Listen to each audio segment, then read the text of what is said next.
Well, it is 7:03. I'd like to thank everybody for taking their time out of their schedule to join us tonight, and welcome you to the Tuesday, April 13th business meeting of Verona Borough Council. And we will start with the pledge. Janet, thank you. You have the flag. You can unmute for this, please.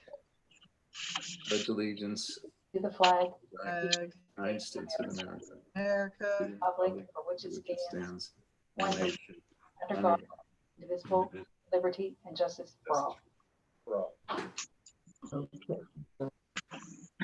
And Mayor, if you would do roll call, please. Dr. Carpenter. Yes, present. Dr. Mr. Matlin. Present. Mrs. Provenza. Present. Mrs. Loelbo. Present.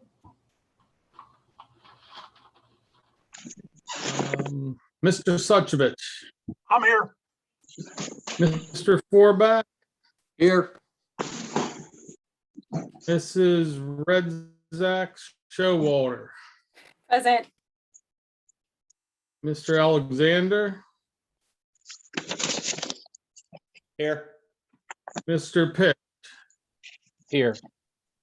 And I'm here, Mayor Recupero. Wonderful, thank you. Now, I know on your agendas that this doesn't show up because it came in after the agenda was printed up. But tonight we have Shay Zabert, who just wanted to join us for a few minutes and tell us about her organization, Travelers Aid, and her proposal to use our railroad park, I believe on August 21st of this year. Go ahead, Shay, you have to unmute. Thank you. Yeah, thanks, Nancy. And thanks, Janet. I believe you you spoke kind of on my behalf last meeting, so I appreciate that. I'm Shay Zabert. I'm the treasurer of Travelers Aid, which is a nonprofit in Pittsburgh serving Western Pennsylvania, low-income families. We do transportation for low-income families and have programs such as Mobile Moms, which is transportation for low-income women who are pregnant to get to their doctor's appointments, and we have NICU babies, different programs for various needs throughout the community. And we are turning 100 in 2021. So I'm a close by resident, but I've learned that I'm not actually a Verona resident, but Verona, PA, but in a little bit of Penn Hills. I'm on Riverside Drive, and I've attended events before in Railroad Park. So I brought to the organization when we were thinking of an event that it'd be a great spot for in Railroad Park to have kind of our celebration event, which we intend to do a trivia game that both is about the city of Pittsburgh with some trivia infiltrated in about Travelers Aid so that guests can learn more about it. And then we've also talked to Intergroove Brewing to help to kind of partner with us and potentially provide beers for the event. So we're thinking tickets would maybe include 2 beers, and then it would be a cash bar essentially for our event. I've been talking to different restaurants, like I emailed Off the Rails, the barbecue spot, as well as some other food trucks to bring some trucks to the location and have a little, 3-hour or so event on Saturday, August 21st. I know a question came up on liability insurance.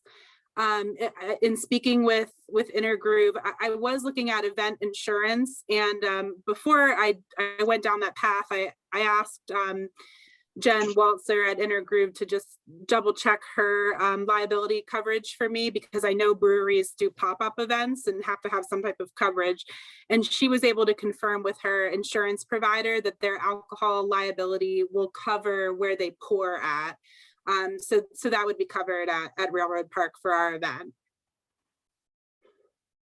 So I'm happy to answer any questions. Or I think ultimately I was hoping to obtain approval from the council to have alcohol at the event. I realized that there might be a permit coming up that we can complete, but as of now, I've submitted the park application at the office on Friday. So. And we have that, but I don't believe you left a check, correct, Shay? I did, yeah. I left a deposit check as well as the actual payment check too. You So should have been, did? yep. Should have been in the envelope together. That's not what I was told. We'll have to look into that. Okay. Yeah, I did. I put a sealed envelope, but no one was in the office on Friday, so I just placed it with the mail. But yeah, there's a sealed envelope with the 2 checks and the application in. Okay. Let me know on that. I can maybe get them voided if if they're Okay. not found. Okay.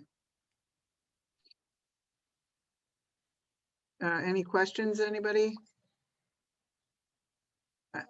Craig, I just want to check with you in terms of, I know that they're covered in terms of the alcohol part with Intergroove's insurance and PLCB coverage, but what about general liability insurance? Is that covered under the borough, or how does that work? Do you know? You're muted. Oh, there you go. I think it would be covered from under their insurance. We would have secondary coverage. We would want them to name the borough as a named insured under their policy. Whose policy? Whoever's serving the alcohol. Oh, for the alcohol part. Yeah. Okay. Okay, we can work that out, I'm sure. All right, well, when we get to a little bit down the agenda, we'll Janet can bring that up with a motion. Okay, Shay? Okay, sounds great. Thank you. Thank you. I did tell Jess, and she can wait or she can do it now. We wanted to get a report on the 150th celebration coming up. Can you guys hear me? Yep. I think I can put myself in video. Sorry, just sneezing. I can do it now if you want. Yep. Allergy season. Oh boy. Okay. So Jessica Verona, 722 Bruno Street. And I'm here to make sure everyone is aware of our plans from the Verona Community Group to do a kickoff event for our 150th celebration on May 8th, a Saturday, and that will be at noon. We'll be sending more information out about that. We have a program. It'll be a short program. It will include some music by the Western Pennsylvania Center for the Arts. And we'll have some remarks from our mayor, followed by a couple of speakers to talk a little bit about the history of Verona. We'll have familiar names, Gary Rogers, and Frank Santucci, just to share some stories from Verona's past. And then we will sing happy birthday to Verona and enjoy cupcakes, and that'll be it. So a short and sweet program, but I think it'll be nice to celebrate. And what we'd like to do is have this outside in Railroad Park, assuming that the weather cooperates with us. The plan would be to kind of focus things on the gazebo, and we would invite the public to come and socially distance, and they would need to wear masks. But we'll also be streaming this on Facebook, so people can just watch it that way if they prefer. We don't expect to have, huge crowds, nor do we really want huge crowds at this time. I feel like it's a little we're still in kind of a in between phase with COVID. But we think this can be a pretty safe activity since it will be all outdoors. If it does rain, we would like to just broadcast it from inside council chambers, and we would not invite the public to attend. In that case, we would just do the Facebook Live only and just have the speakers and the musicians there. And that would be it. So yeah, I guess we would like to make sure that we have the borough's permission to use the park on the 8th of May at noon, and possibly the borough building in case of rain. So that's our request. Okay.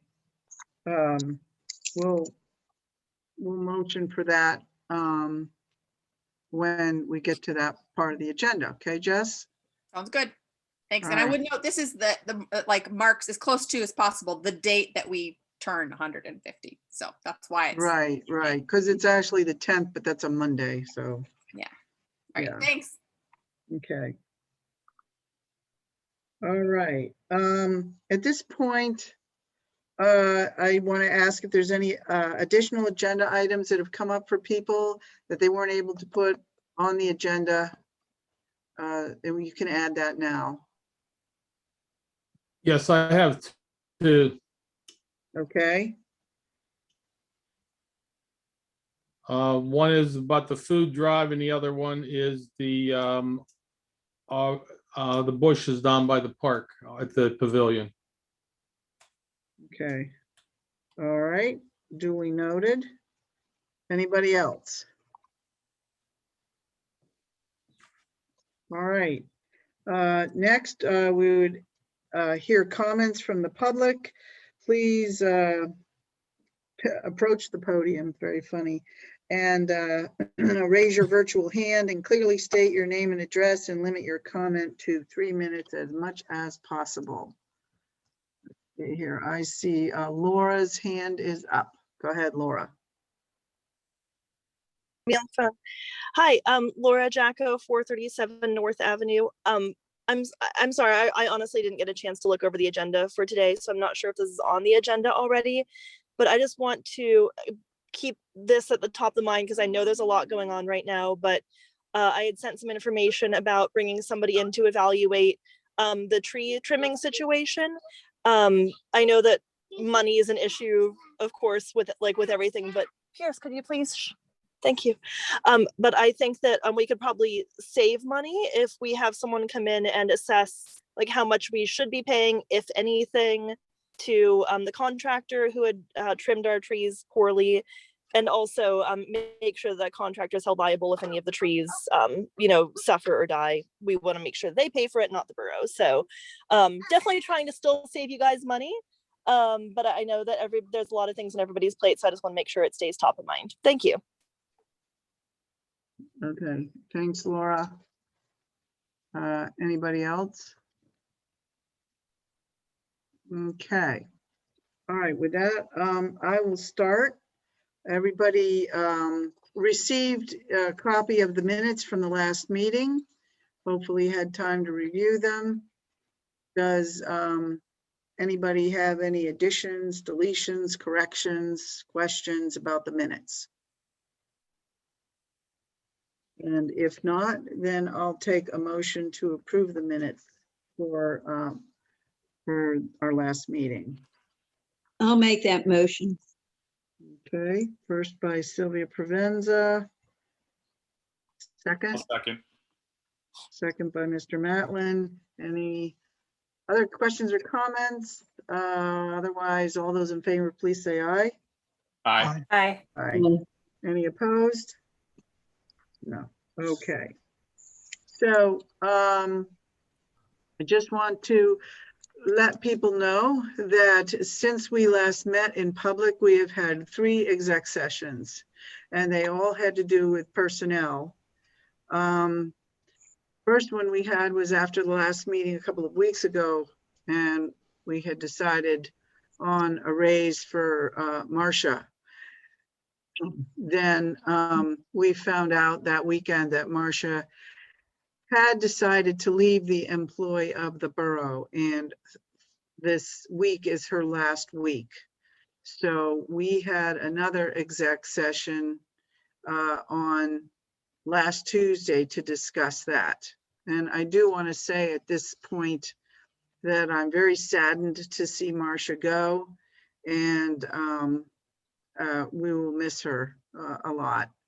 But she's off to greener pastures, I guess. So anyway, we had that meeting, and we discussed how to replace her in a very quick period of time. And so we had an, what's the word I'm looking for?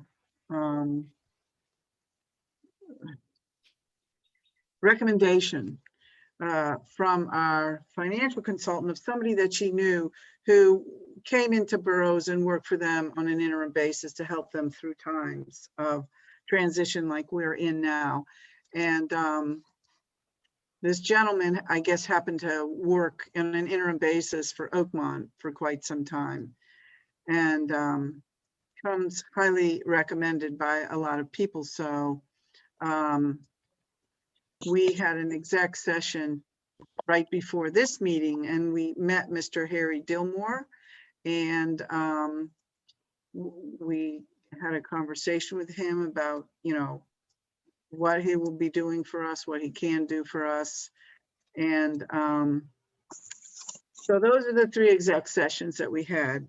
So what we came up with, I believe, is for us to propose that we hire Mr. Dillmore on a trial basis for the next 2 weeks until our next meeting, see how things go for him, see how things go for us, and then we will be open, if need be, for other options during that 2-week period. So, and it would be a 2-week trial period with compensation not to exceed $600 a week.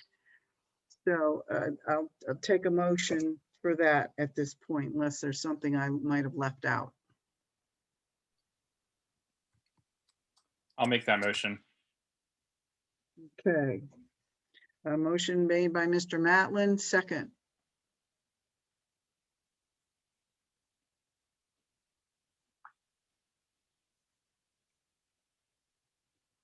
Anybody going to second the motion that we hire Mr. Dillmore for 2 weeks trial period, not to exceed $600 a week?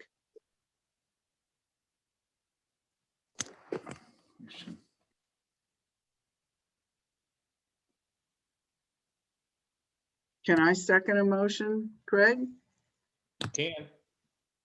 All right, well, I'm going to make a second then. Okay. Any other questions or concerns? Apparently there must be some. I think there was, I don't know if there was comment from the public. Someone had their hand raised. Well, we should talk. Yeah, I have a concern. Go ahead, Dave. Go ahead, Me? Mayor. Yeah, Mayor, yeah. You know, we were all just in an exec session. We all just went over this and everybody's, you know, being silent. That's all I have to say. Well, I have a question too. I thought one, you know, if it was for a trial basis for a 2-week period, and then we come back and really vote on whether we would continue that agreement. And I thought we were also considering making a counter offer than the 600 a week. So What our solicitor had suggested is that it is open to negotiation if the motion is worded that the compensation not to exceed $600 a week. So that leaves it open to negotiation.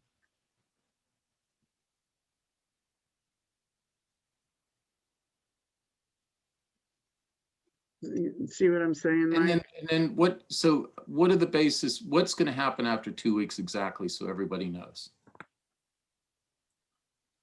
we have to Are we reevaluate.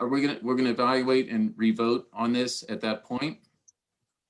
Yeah, we just talked about this. I think the idea is that we would have another meeting in 2 weeks so we could reevaluate at the next meeting whether we want to continue. I know, but the public doesn't know this. So we're now informing the public of what we're supposed to be doing. That's what I want to make sure everybody knows. So, and in 2 weeks, we're going to evaluate that and vote on this. And what is the number? Can we let everyone know what is the number of hours that we're looking at for this person? I think that his proposal is 8 hours. Let's see, let me look at the letter here.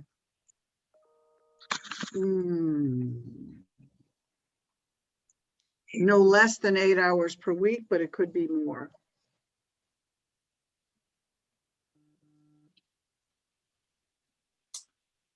Nancy, would it help if I shared the letter, Sure, like share screen? sure.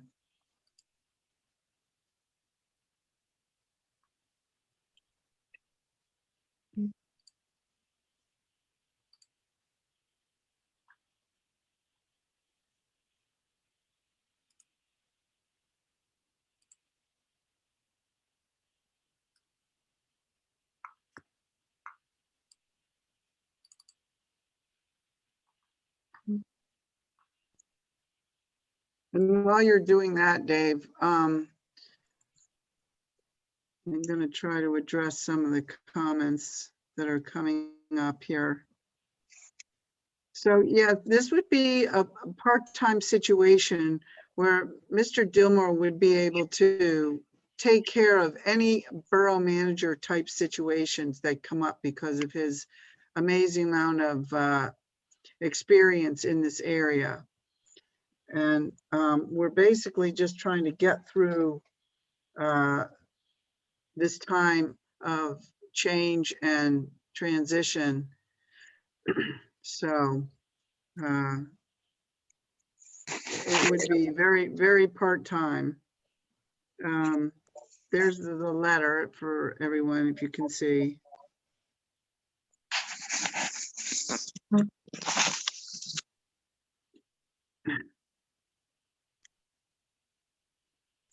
I think just to add to that, Nancy, you know, what we talked about and what we're looking at is just having someone who can, you know, receive the inquiries, mail, phone calls that come in, and know how to process them. You know, without having a borough manager yet, and with Marcia leaving, you know, I think we all agreed that we needed some kind of presence in the borough building to help with some of that, including coding invoices for bookminders. You know, keeping the wheels turning. You know, this isn't going to be to cover all the things and goals we have, you know, longer term, but this will be to keep some stability on short notice and for a short period of time. And Yes. it does seem Also, that go ahead. Mr. Dillmore does have extensive experience, not only, you know, in being an interim manager for Oakmont several months while they were searching for their current manager, but many other municipalities, and he has, you know, decades of experience in municipal government. Correct. Also, I think some people have some questions about what is Susan doing? What would Harry be doing? Susan is a financial consultant who has taken the deep dive into our finances and helped us to get the audit going. It's so amazing what she's doing. I'm not even sure I have the words to describe precisely what it is that she does, but that is a completely separate and different job that she's been doing for us than what Harry would be doing for us, Mr. Dillmore. He would be an interim part-time person acting as a borough manager slash administrator for us for a few hours a week, 8, 9, 10, maybe, who knows, that can help so that myself and Dave as council members do not have to be taking care of the daily incoming inquiries that we're getting about audits for workman's compensation and audits for unemployment and audits for this and audits for that and fill out this form and, you know, all these things I've never been confronted with personally. But I'm doing my best, but I'm not a borough manager. And this gentleman has been working for oodles of years doing this type of work. I just want to say that I really respect Mr. Dillmore's expertise and of course Susan's recommendation, but given the financial state of the borough, I cannot in good conscience blindly endorse the only application we've gotten for this position. I'm not saying that's completely out of the question. I know that Mr. Dillmore graciously was open to negotiation, something that we would like to explore, but I'd also like to see council do its due diligence in both posting this job immediately on our borough webpage on a temporary basis, as well as pursuing the cost through a temporary agency. So the situation at this point is that Marcia's leaving in essentially 2 days. And so this would be considered as a consultancy. We're not hiring a permanent person. That's how I view it, as being something different. Something, we need to have somebody there and Marcia's going to be gone.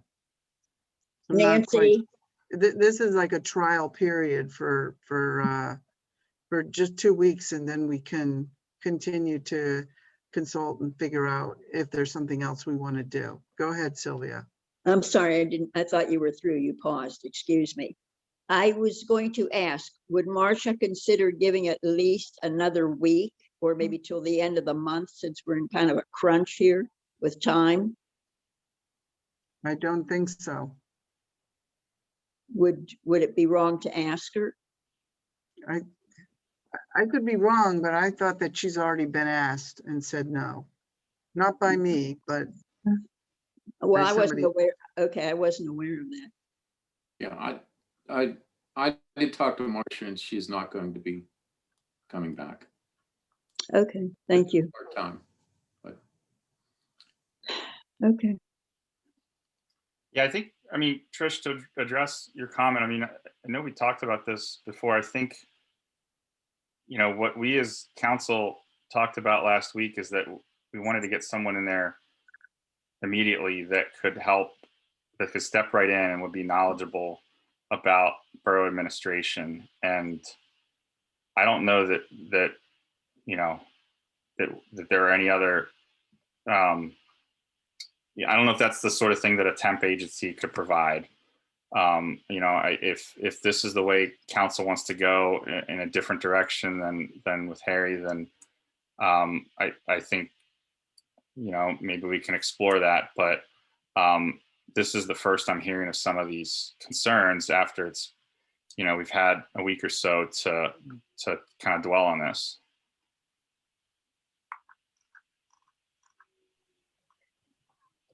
I too have to stick up and say, I think Mr. Dillmore has an awesome resume, but I think we're talking a little bit too much money for the situation we're in. And that's where I'm at right now with the money situation. I understand what everybody's saying, but that's just how I feel.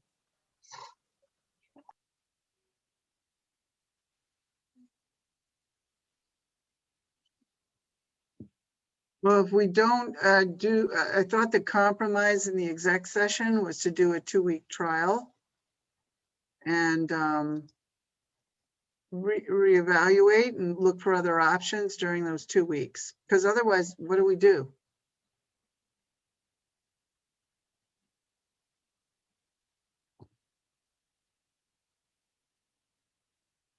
I don't know the answer to how we fill this spot.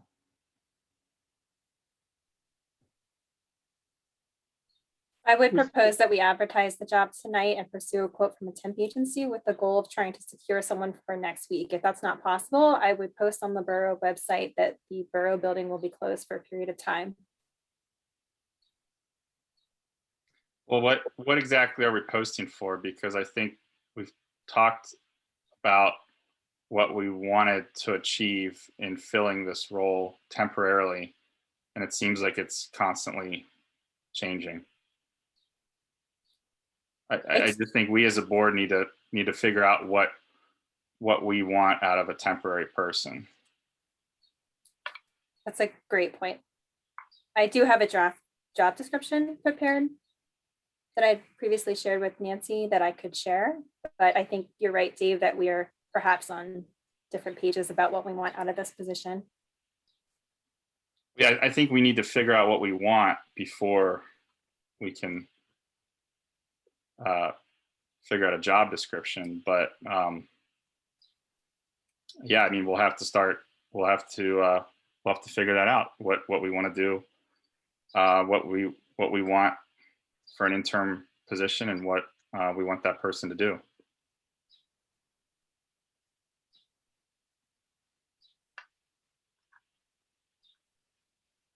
Well, and it's not as simple as just closing the office. I'm not even sure anyone knows how to change the message on the phone. But, you know, that aside, there are emails that are constantly coming in about, you know, this and that and the other thing that was due a month ago or 2 months ago. And we've been trying to catch up with that. And of course, there's all the bills that need to be processed and the checks that come in that need to be processed. And like we were talking about just a minute ago, the things that involve running a borough, that are borough specific, that without someone who is already trained in that particular arena, we have no way to handle those things. Since we spoke with Mr. Dillmore, and he does have a very impressive itinerary or resume, whatever you would like to call it, maybe he would be willing to negotiate that maybe because of our financial situation, maybe even for 2 weeks where he's doing the trial run, maybe he could make it a little less. I don't think it hurts to ask.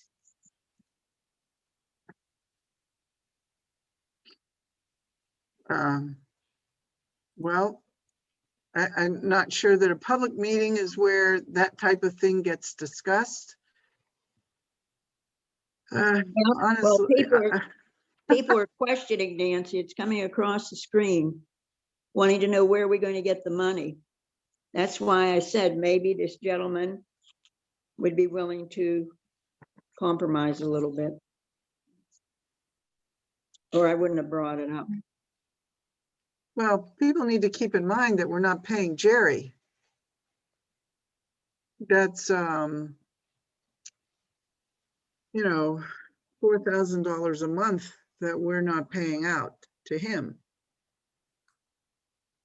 I mean, there's the costs for an admin position, the cost for borough manager that after Marcia leaves, we won't be incurring.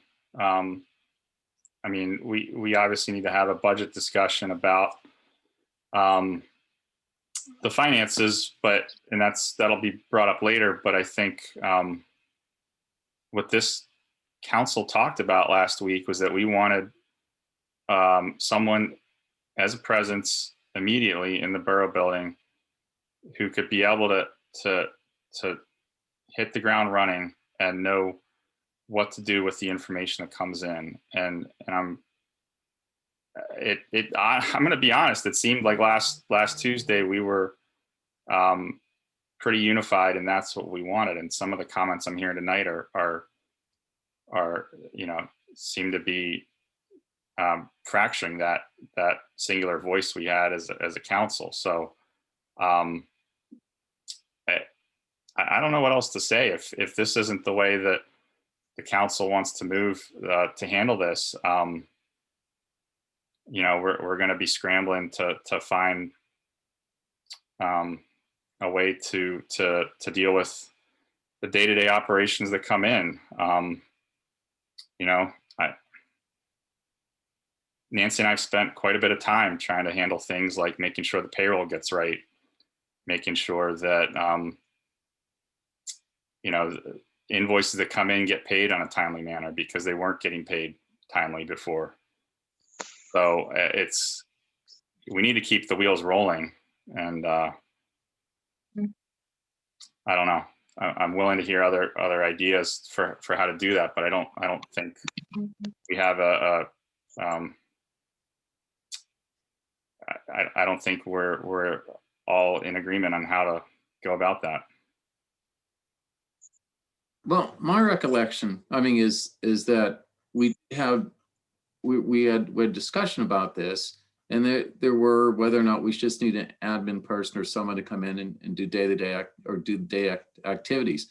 And you're right. I think we were leaning towards having somebody do everything, do a multi-job person. But I also thought that we were also looking at, and believe me, I looked into Mr. Dillmore, and he has a fantastic resume and a fantastic rapport with people. But I also thought we were also going to be looking at other people in addition to just a one single person. So I think I was surprised by that. I thought there was another effort to look for other folks to be part of this. My understanding I about think that that, we need Mike, to, and I think that you're right. On a temporary basis, it might not be bad, but let's see if we can negotiate a different, and I think he was willing to do something like that. So.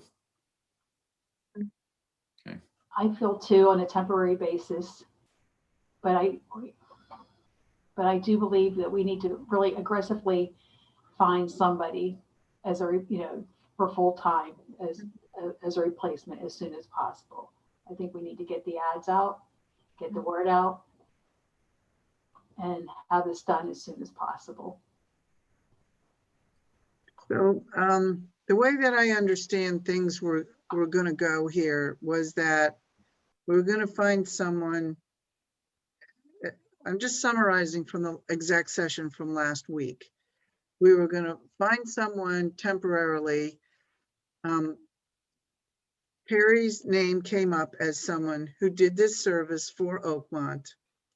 And what I understood the situation to be is if he was not available, that then we would see if we could find someone else with his type of skill to rush in here real quick, but not that we were going to go looking around at many different options.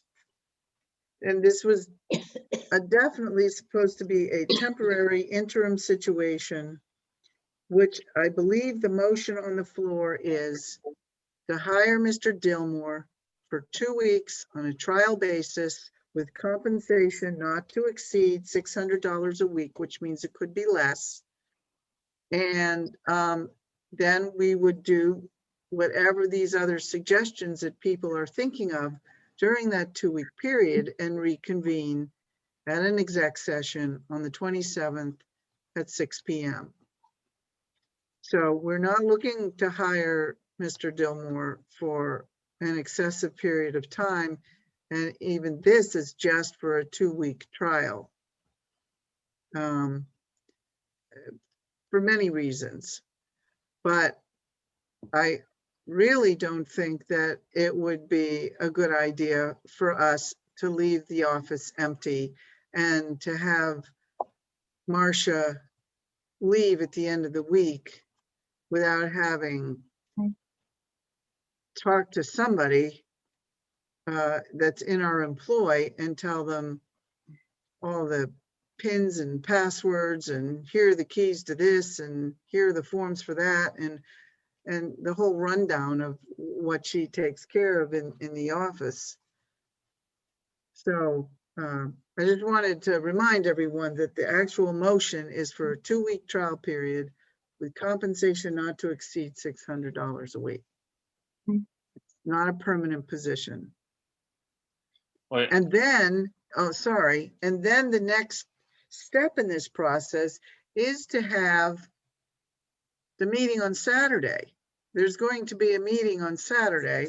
I know we haven't announced it. That was going to be my next item. An open budget meeting where we're all going to, including the public, look at the budget and try to figure out what we can cut and what we've got left to hire a more permanent position, and then go from there to find somebody that will be more suitable on a long-term basis. That's my understanding.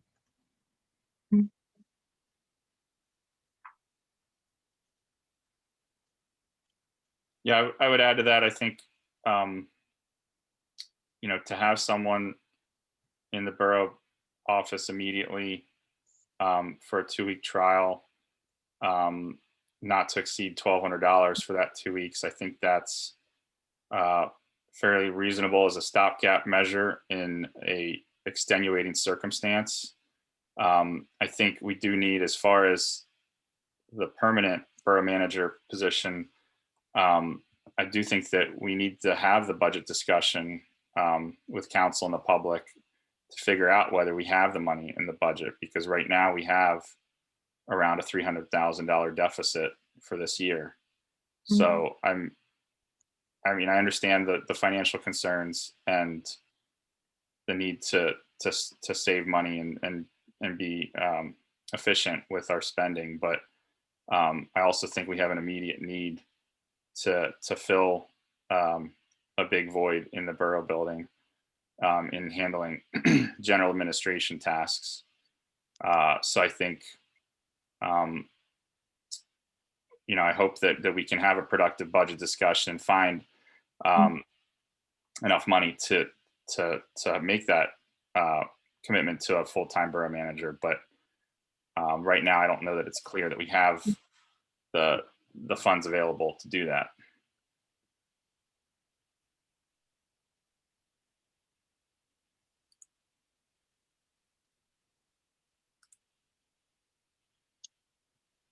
So where do we go from here? Keeping in mind that there is a motion on the table. Do you want to, if there's no other comments from council, maybe would you want to take comments from the public? I'm okay with that, but can we stop the screen share? I think everybody's had plenty of time to see that. Thanks. Let's see here. Jennifer had her hand up like forever and then it disappeared. Jen, do you want to speak or should we skip you? Skip. Okay, go ahead, Stephanie. Yeah, if we could have a plan as to what we're going to do. We knew Marcia was resigning or resigned a while ago, at least a week or more, I'm sure. She didn't just resign yesterday. So the fact that we can't even agree to figure something out temporarily right now is an issue. Somebody needs to be at the borough building. Nancy, like you said, there are pressing matters, there are emails coming in, there are day-to-day operations. Somebody needs to be there to answer the phone. You don't just close a government building for a week. You guys are a government. So council either needs to step up and start taking shifts during the week or figure something out tonight. That I don't see why we're hem-hawing. I would Thanks. take a shift. Is there anyone else on council who'd be willing to take a shift? I will, don't- Chris. I I don't will. think that's how you can run a government, though. It's not Honestly. ideal, but this is where we No, are. but not having a secretary resign and not having any plan in place isn't how you run a government either. Like, this is not how it's supposed to work. And we're dilly-dallying.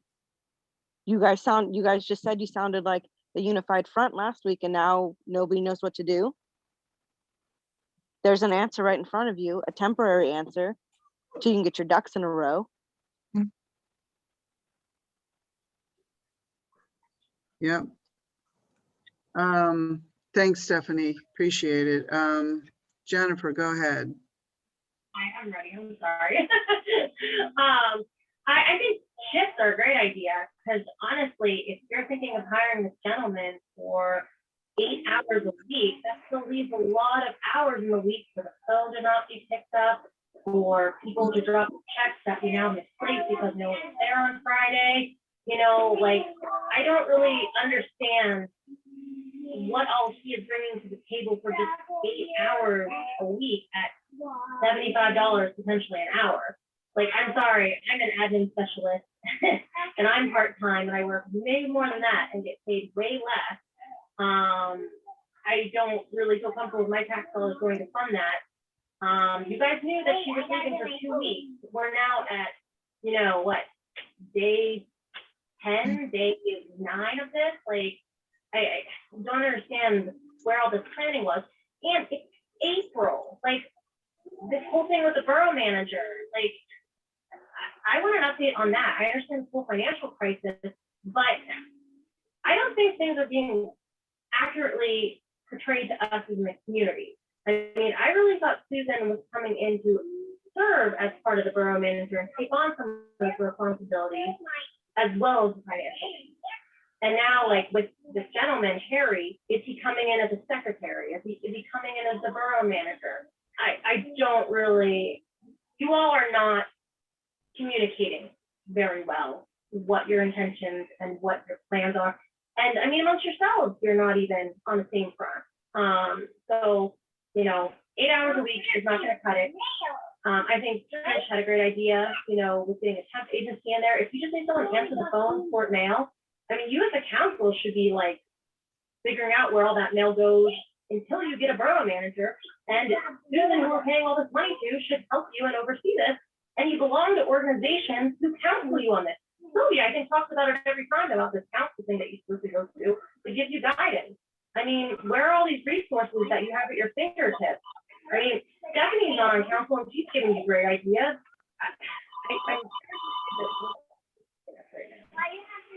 Thank you.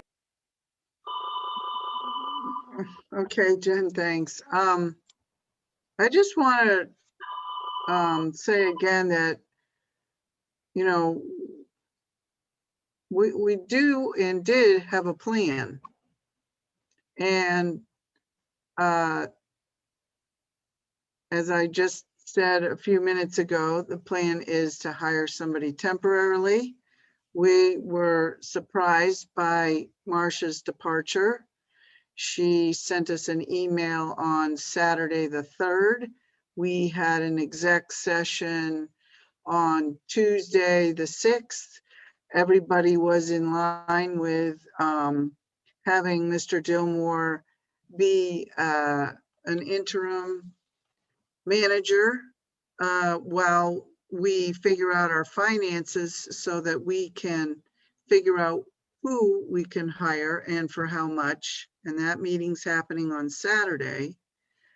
And Susan Hockenberry was never signed up to be an interim borough manager.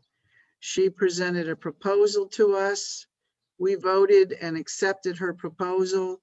She did the work and reported the results to us and helped us with finding out what our actual financial position is, which is much, much poorer than what we originally thought. And as a result, we were in such a pickle that we hired her for 20 more hours to help us with that. But And she was to help us figure out and find and interview a borough manager, and I think she's still willing to do that. But we can't hire a borough manager for the long term until we find out what money we have available to hire that person with. So that's the best I can explain it. Anybody else can explain that any better than I can, please feel free. Dave, do you have anything to add? I'd just like to add that we, last Tuesday in the exec session, we talked about wanting to hire someone to fill the void left by Marcia and not having a borough manager, someone highly skilled to help relieve the pressure that's been building and that's going to continue to build without Marcia there. So, you know, if this board wants to hire someone,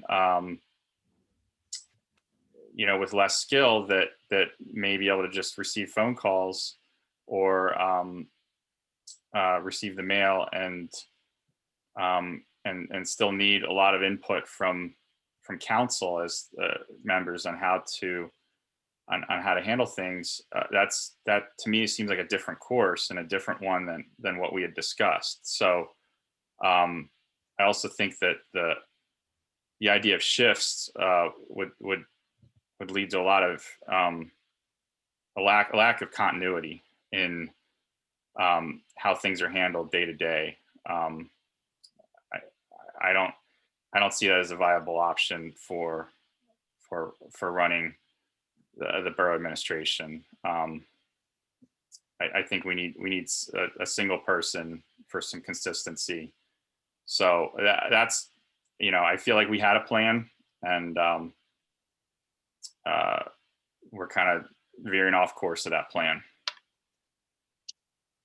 Thanks, Dave. Laura, your hand is up. Go ahead. Hi. First of all, I think that Stephanie was maybe just being a little sarcastic when she said the thing about shifts. I don't know if that was actually meant to be taken seriously. I'm sure she can, you know, say something about that. But I mean, I do like generally agree like with what she was saying. Like obviously there's a situation, it needs to be sorted out, and I am totally hearing what you guys are saying, that I think some of the pressures needs to be taken off just so that you guys have like a minute to breathe and sort out the situation, get it figured out. So to me, paying a couple $100 to make sure that my government is still running is fine. I would like to see it more than 8 hours a week from this gentleman, but I do like that it's someone in there who knows what they're doing and can at least kind of, what is it, like stick their finger in the dam while while it's leaking so that you guys can get it figured out. So I'm okay with it. I think it's is it ideal? No. Is it even like the best thing to do? No, but it's, you know, we're running on like you have 48 hours to sort out this emergency sort of thing. So got to pick a port in the storm, and, you know, I sympathize with where you are. So best of luck, but I think it's an okay solution for what it's worth. Thanks, Laura.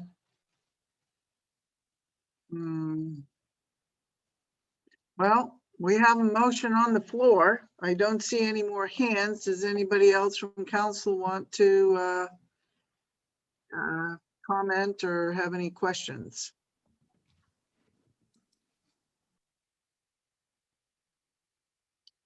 All right, well, oh, go ahead, Mayor. Did you have your hand up, Dave? No, you're muted. No, I have my hand up. I'm sorry. Oh, you didn't. No, I didn't have my hand up. Okay. So the motion on the floor is that we retain the services of Mr. Harry Dillmore for a trial period of 2 weeks with compensation not to exceed $600 a week. First by Mr. Matlin and second by myself. I would do a roll call vote, Nancy. Okay. So, Roll call. Let's start with Mr. Suchovich. No, Okay. Mrs. Rejek Showalter. No. Dave Matlin. Yes. I will vote yes. Janet Lualbo. Yes. Okay. Sylvia Provenza. Sylvia, you're muted. Thank you. No, And Mike Forbeck. No. Okay, so motion does not pass by a vote of 4-3.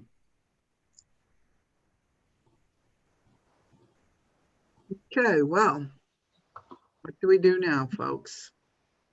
talk to Harry Dillmore and see if he can do a little better with the pricing and vote again. Agree. Or look You for a want- temporary person. Temporary person, gap the measure until we figure this out with the more permanent manner, but I can contact a temp agency. I don't know about the candidate who submitted a resume. Maybe we can see when people could start potentially. So we have options. Okay, you guys realize that we're not talking about apples and apples. This is apples and oranges. We're talking about someone with a lot of skill who we're rejecting versus someone who doesn't know anything about municipal government whatsoever. Nancy, it's not so much that we're rejecting Harry.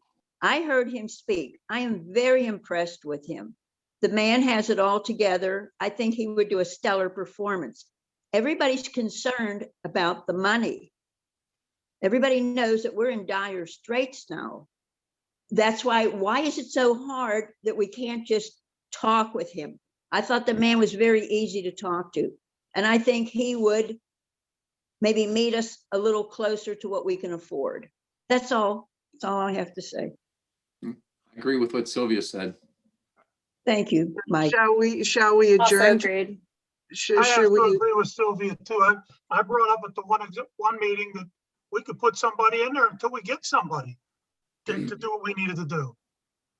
You know, but nobody wanted to listen to that.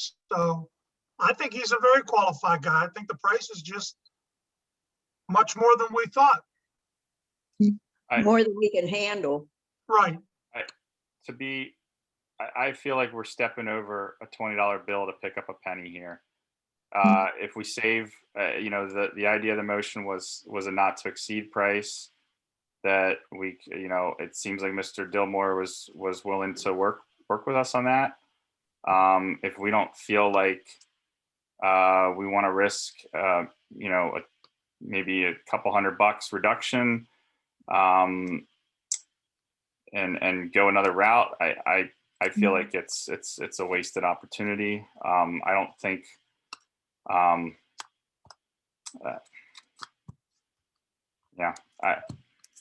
don't know what else to say.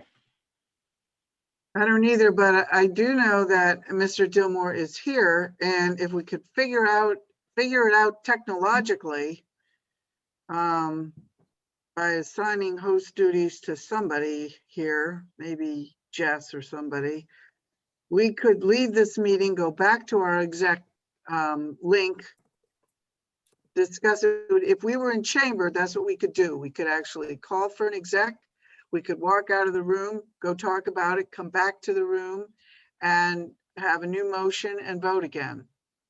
So the only thing after last time, there was a little technological glitch, but I'm wondering, Dave, if you could make Jess host and unco-host me, then we could go to your other link for an exec session. Does that seem like it might work?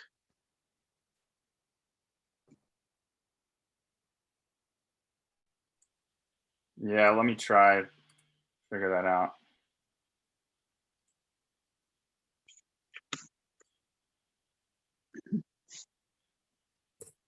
I'm just thinking of Jess because she's in the same house as you. It just has to be somebody that's not us. Or we do a breakout room. Never mind, Oh, Zoom. yeah, if you can do that, that would be good.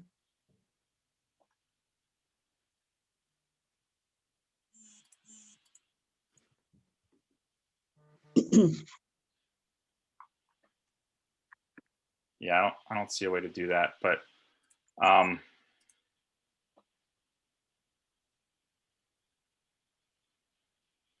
can we all just go back to the executive session Zoom link that we used before? We can, but you can't, we can't as long as you're host. You have to make somebody, and I'm suggesting Jess, not co-host, host. She has to host it. You have to not be the host. All right. And I have to also not be a host. And now we can put ourselves on mute and stop our video, shrink our screen, go to the other thing, and hopefully it'll come back up on the other link. And I would invite Harry for you to do the same thing. Go just sign off. You can sign back into this one. Can we try it?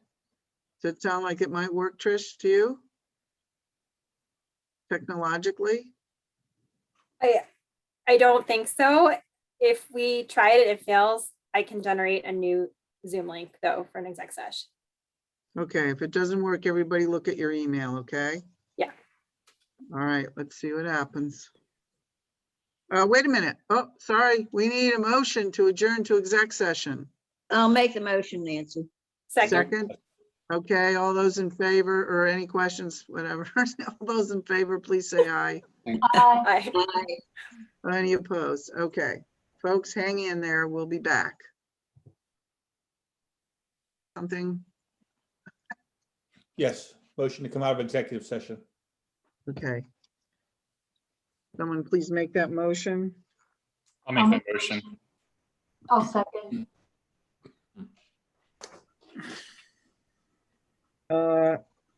Any questions? All those in favor say aye. Aye. Aye. Aye. Okay. And I just want to make sure to make a correction for the minutes that I misspoke when I said to make a motion to adjourn to exec session. It should have been to recess to exec session. Learn something every day, right? All right, we're back, but we're still waiting for Sylvia.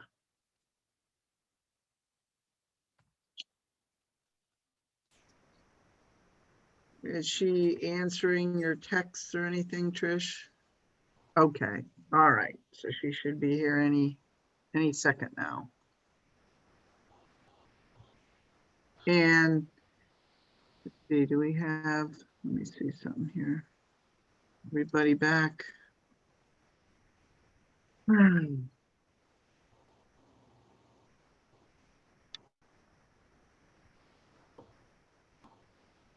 Where's the list?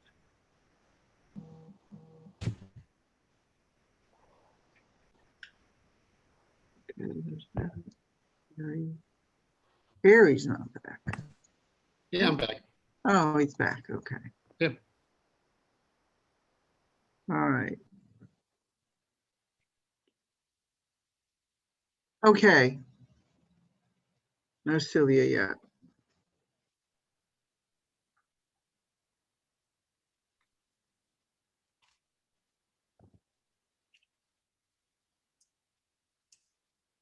I saw a thumbs up from Trish, who's helping Sylvia, but I don't see Sylvia.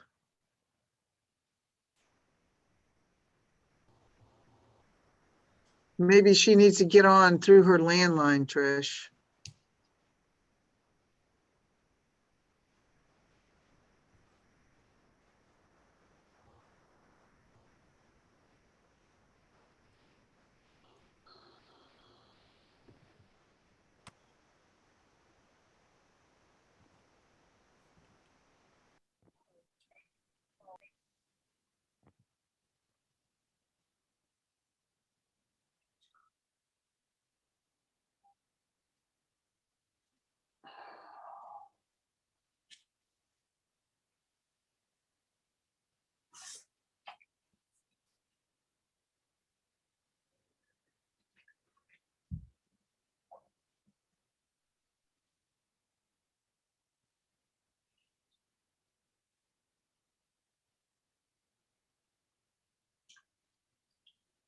Trish, what's the update? I'm getting her voicemail when I call, but she just called me a second ago, so I don't know. Oh, the landline. I'll send it to you. Okay.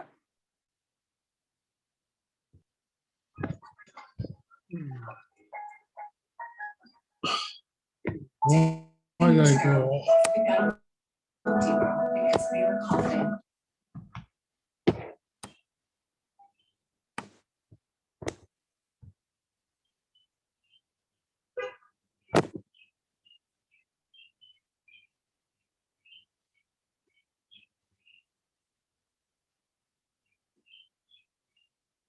Did you get it?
Would it be possible to move on to the next reports and come back to this?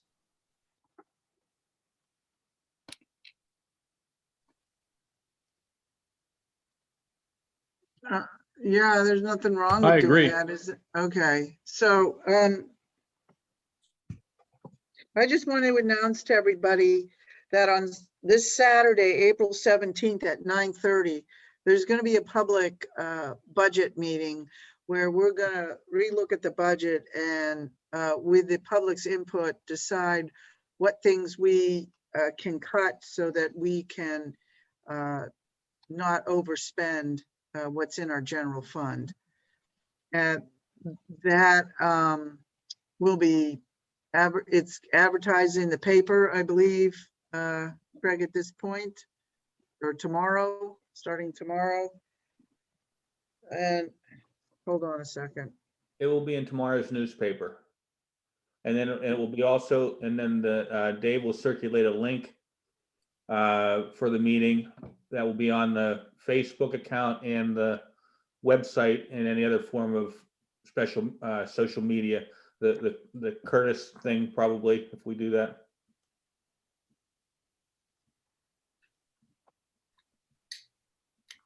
Sorry, guys. For some reason, Sylvia says it won't let her in. It keeps saying, wait for the host. So I will try and see what I can do.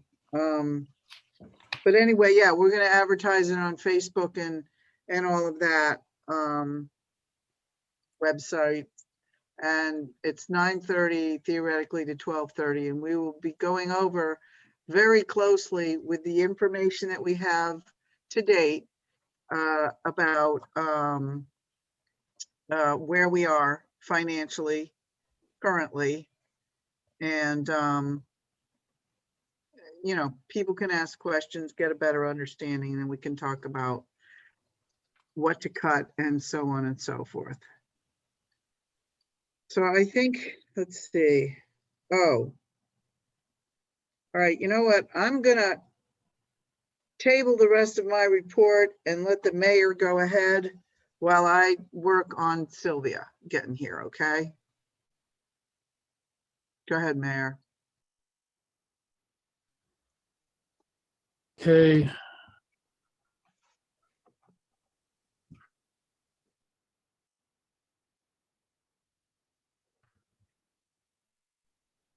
Okay. All right. Last week, the Riverside Church up in Oakmont, I had told you that they were going to do a food drive, and it was very successful. Rich Rosenberg had said, and they are going to try for the 21st for another one. He's going to let me know on that.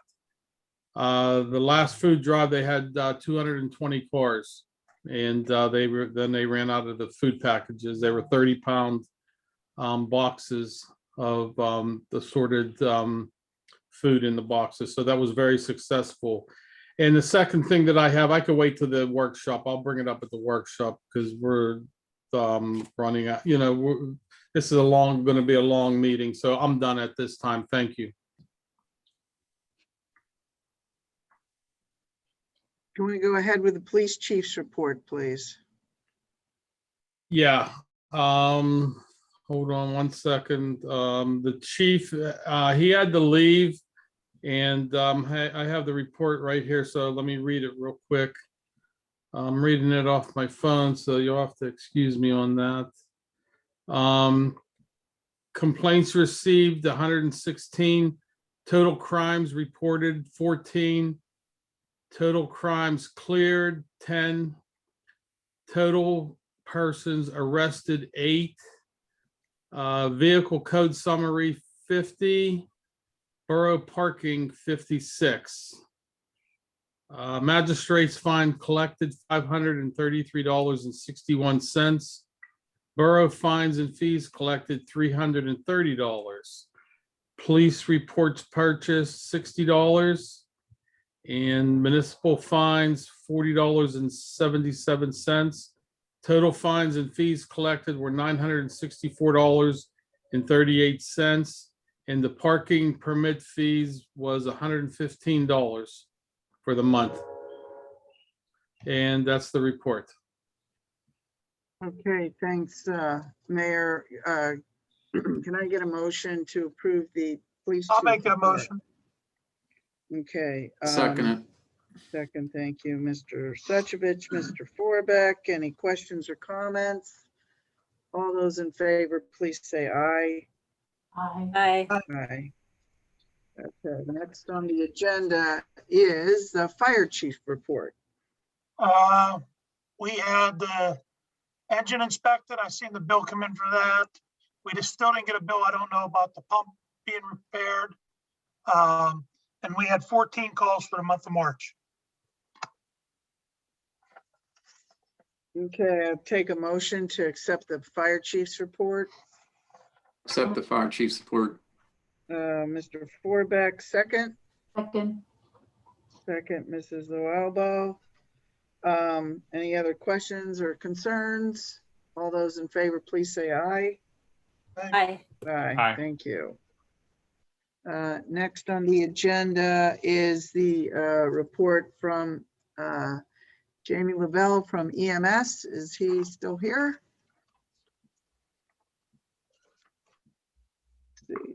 Jamie, are you here? Don't see him. Oh, hey Nancy, I just saw that he sent me an email. He had to leave, so I have his report here. Okay, why don't you go ahead and give it?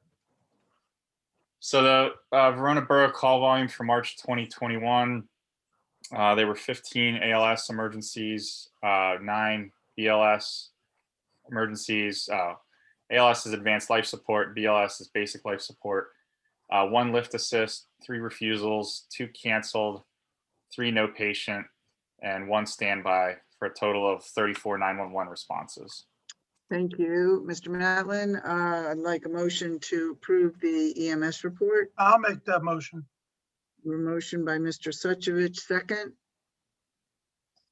I'll second. Second by Mr. Matlin. Any questions or concerns? All those in favor, please say aye. Aye. Aye. Aye. Okay, thank you. Mr. Alexander, it's your turn. Thank you, Madam President.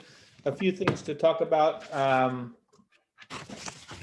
think that later on in the agenda, you're going to hear about BIU possibly becoming the UCC building inspectors for the borough. I did review that contract, and if that's the route that the borough wishes to go, that contract is in good legal format and does permit the borough to get out of the contract with 30 days notice. So it's there's basically no set term. With regard to the meeting on Saturday at 9:30 a.m., I think we already addressed it, but I did put that advertisement in the newspaper. And it is scheduled as a regular voting meeting. So if any issue needs to come up, or if any issue does come up while mayor and council are in the budget meeting, those matters can be tended to through official action by borough council. We just finished the 2020 audit, I believe, with Host Expect, our auditors, and I was requested to prepare an audit opinion letter in order to finalize the audit, which I did prepare and forwarded over to Nancy and Dave Matlin, as well as to the auditor, Peter, I don't remember his last name, with Host Expect. Believe those are all, what's that? Peter Van Cherry. Thank you. Sorry about that. I believe those are all the topics that I have on my. Our emergency declaration has apparently lapsed with the county. We did extend it indefinitely, but for whatever reason, it's not on the county website. I spoke with Bob Gerlach, who's the emergency management coordinator for Allegheny County. And he simply said that if you don't, if you can't locate it, to just pass a new one and just get it down to me. So that's what I did. I just changed the names on the emergency resolution that we passed indefinitely, approximately, I'd say 9 months ago. It's a resolution of the Borough of Verona, County of Allegheny, Commonwealth of Pennsylvania, extending indefinitely the declaration of disaster related to COVID-19 issued first issued by the mayor of Verona Borough. So I would request a action on that resolution so that I can forward it down to Mr. Gerlach and get us back on the website as having an active declaration. Okay, I'd love to have a motion to accept this resolution. I'll make that motion. I'll second it. Okay, Mr. Suchovich, Mr. Forbeck. Any concerns or questions? All those in favor, please say aye. Aye. Aye. Okay, And great. finally, I would like Mr. Alexander, can you send that to all of us, please? I don't think, I didn't see it in my email before I will now. send it to everybody. Thank you. I'll do that while we're sitting here. And it'll have to get new signatures, right? Correct. So all those of you who signed stuff, show up at the Borough Building at some point and sign.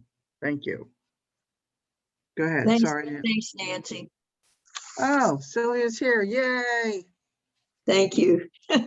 Finally, it decided to wake up. Okay. And that's all I have. Oh, great, thank you. Thank you. Let's see, who's next? Mr. Pitch, please. Why don't you go back to you? What's the matter? I think he said, why don't you go back to you and get your report done? Oh, sorry, that's right. Sorry, I'm trying to do three things at once. Thanks for reminding me.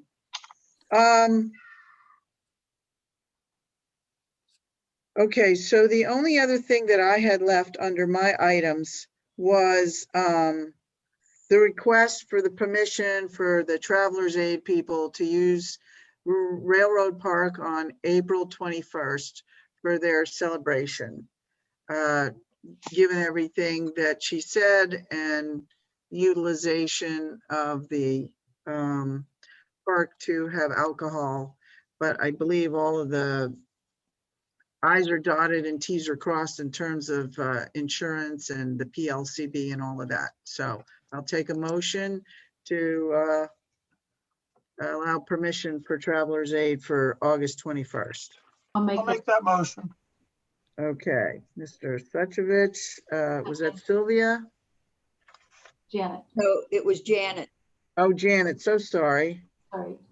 Janet, any questions or concerns? All those in favor, please say aye. Aye. Aye.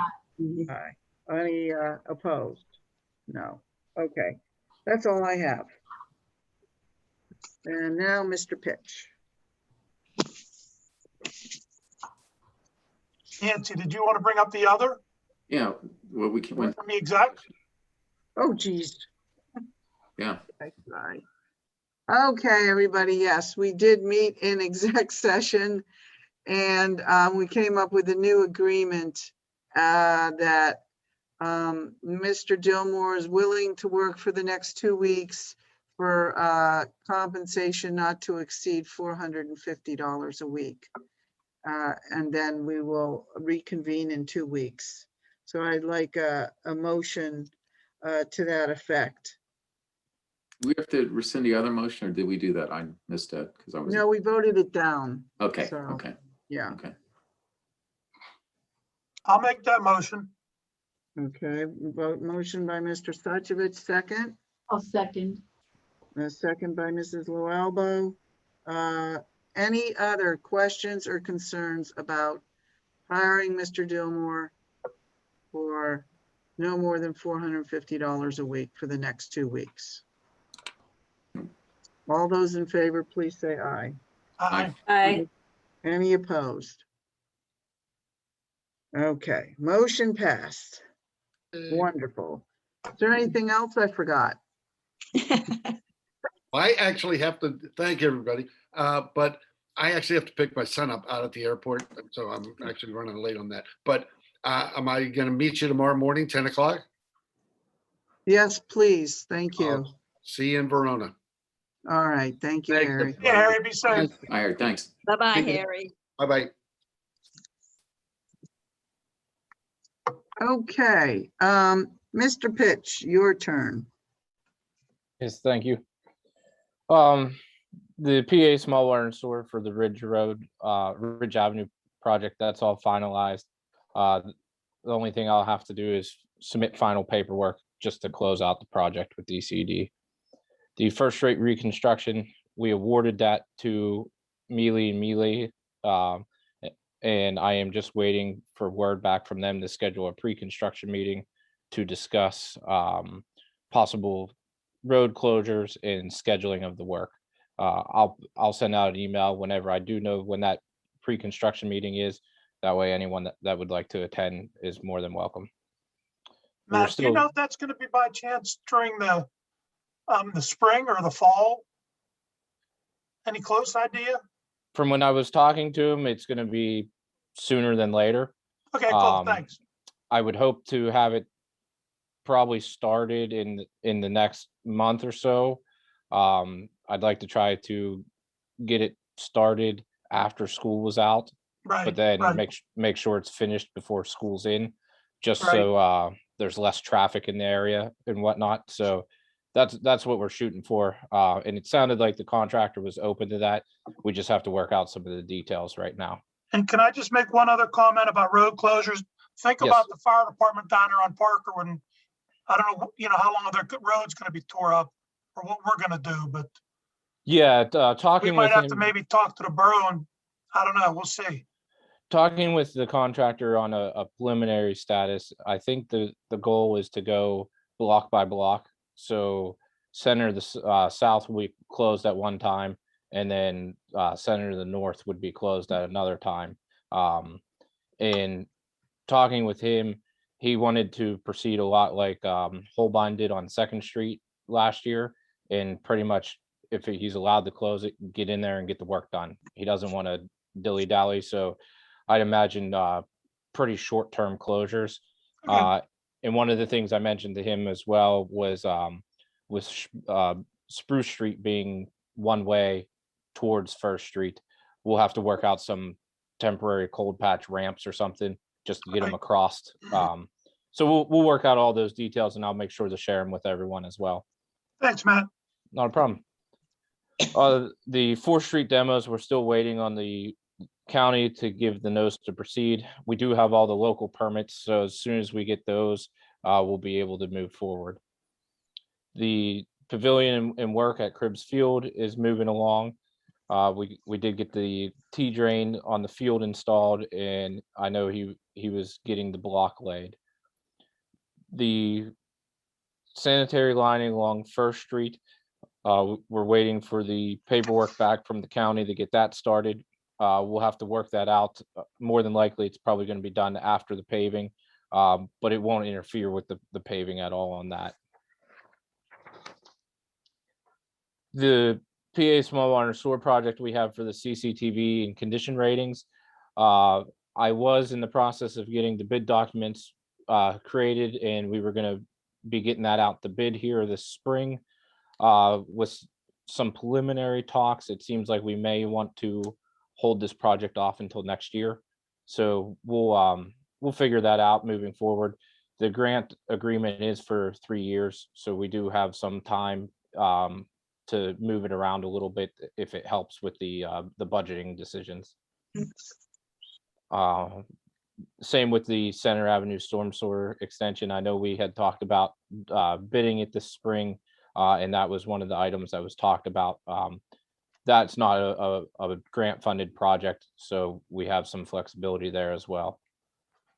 The 2021 CDBG, we are just waiting to hear back. We should hear back this month from the county on what projects were selected. We know that the one grant is a guaranteed for the Wildwood culvert repair. We're just waiting to hear if we're approved for the demolitions. I unfortunately heard back this past week the CITF applications we had put in for the park improvements and alley reconstructions. They were not selected for funding. The 2021 Greenways Trails and Recreation Program grant, those are currently open and they're due May 31st. One idea that I had was possibly using the park improvements that we had applied for under the CITF and using basically the same application and putting that in for the CITF application. Those would be at the earliest, we wouldn't even find out till around November if it was awarded. And then all matching funds would be for next year. And just to remind everyone on the project that we had applied for CITF, it was to do some park improvements both at Riverbank and Cribbs with the play equipment, repair and paint some of the play equipment, crack seal and install the new acrylic surfaces on both the basketball courts at Cribbs and Riverbank. And then there was some miscellaneous sidewalk and ADA upgrades. That grant that we had applied for was just shy of 150,000, and it came with a match amount of 22,000.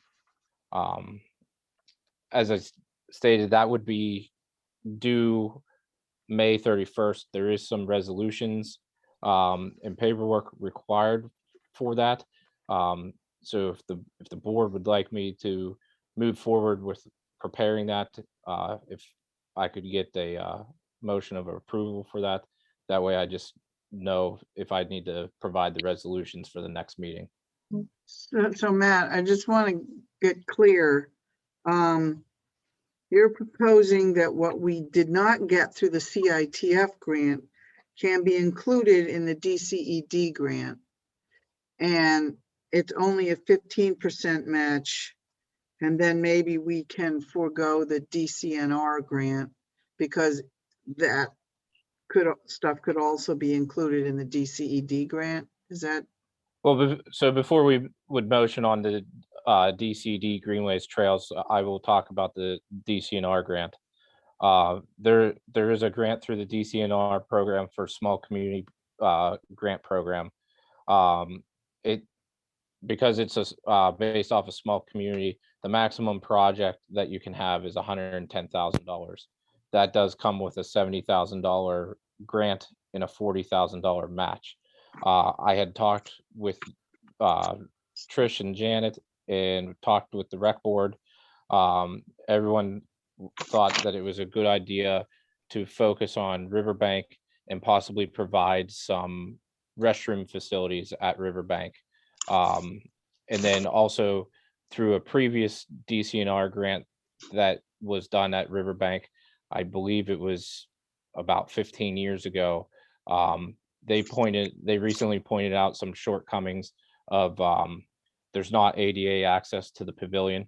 There's a grass strip between the sidewalk and the pavilion, and some of the accesses at the street level are not up to ADA standard, as well as some of the benches not being ADA compliant. So there was also some idea to put some those ADA upgrades into the DCNR grant. With that, it came just shy of the maximum grant amount. The cost estimate was $109,000. So with that, we would get a $70,000 grant and have a $39,000 match, which works out to be right around 35%. And that would, I believe they would make the award announcements in October. Those are also 3-year contracts. So the money wouldn't have to be spent until 2022 if awarded that grant. I did talk to Nancy earlier, and there was some thought that being that the Greenways Trails was a lower required match, we could possibly co-mingle the two projects, take what we had applied for the CITF, make some adjustments to include the restroom facilities for Riverbank, and put in a similar grant like that. So I know there's a lot of talks with financial issues, so I don't know exactly what the board's wish would be, if they would want to go after both, co-mingle and go after one. Again, both of them, if awarded, wouldn't have any requirements until next year.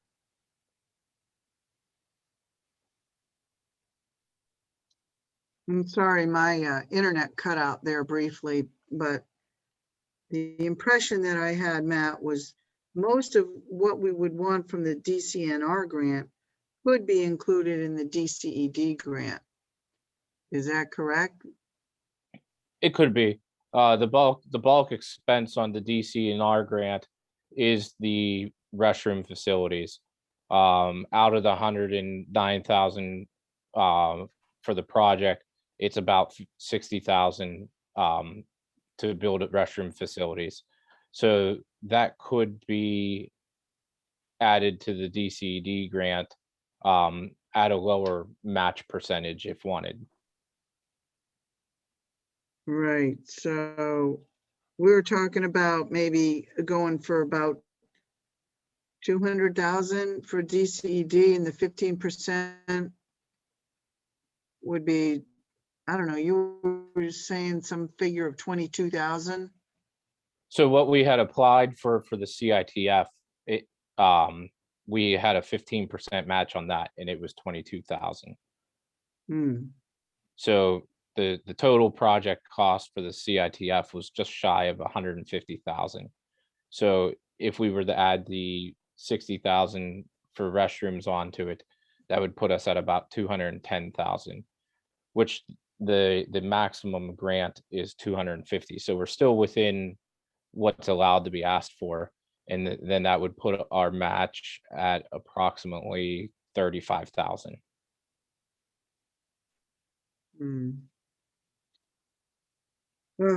Which is well equivalent to what the DCNR is, but would get us everything that we had applied for the CITF. So if we have you put together the grant for DCED, we would pay you for your time, but we wouldn't necessarily be obligated to put that in. We have until May 31st. Correct. Right. Yeah, and thing with the DCNR is, even though I just want to get what we want to get, but I want to get it with much less of a percentage of a match, given what we're dealing with financially. Yeah, So- the DCNR grant, it does allow for in-kind match. So you can do some of the work in-house. When it comes to building a restroom, I don't know how much, if any of that, we could necessarily do in-house. Our guys could probably do some of the sidewalk upgrades, probably not the ADA ramps, but just the general sidewalk areas where there's gaps missing, like along the pickleball courts there. We could probably do some of that in-house, which then you can count towards your match amount. And then there's the benches and things like that could be purchased in-house, and then you're not paying a markup from a contractor purchasing them. So just off the top of my head, we would maybe be able to do $15,000 to $20,000 worth of in-kind on the DCNR grant, but that would still leave us in the 20,000 range for a cash match. Whereas we can get most of everything we want in the DCNR grant included in the DCED grant. Is Pretty that much. correct? Pretty much. The only reason I'm asking is because it's April 13th. This DCNR is due April 14th. And honestly, I don't think that we can make a commitment even for next year for $40,000 match. Not knowing whether the guys can do the in-kind work or if they can't do the in-kind work. But if we can get everything folded into the DCED grant for only a 15% match, that might not be required, that will not be required until next year or maybe even the next year.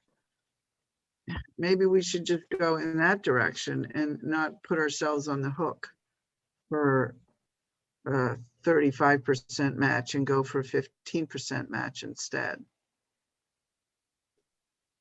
If I can add a little bit more commentary, Madam President, the ultimate goal was actually to look at a master park planning grant for the Riverbank area, especially since we have the development of pickleball and the problems with parking, and just really looking to see how we could maybe improve water access there, among other things. However, the DCNR grant for planning is actually a one-to-one match. Whereas if we did some planning with DCED, of course, that's only the 15% match. Yeah. So that's where I'm going with it.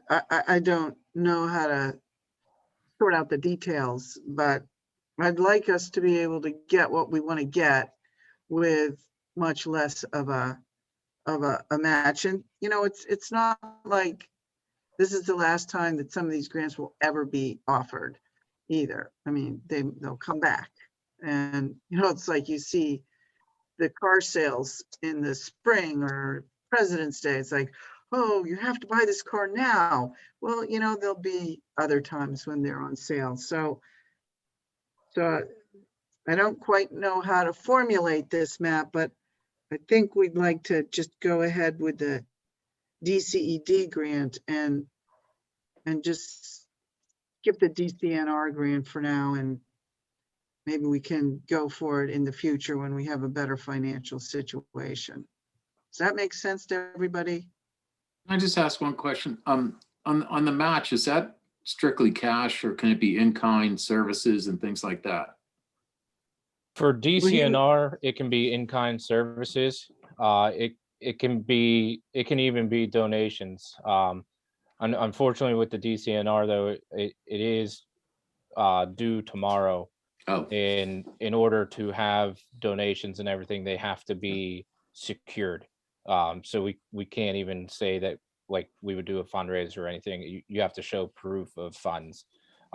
With the DCD, it is a cash match, and that's why it's a lower percentage.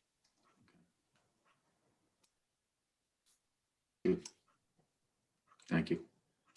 Okay, thanks, What we Mike. could always do, and like Nancy said, the DCNR grants, as far as I know, they become available in the spring of every year.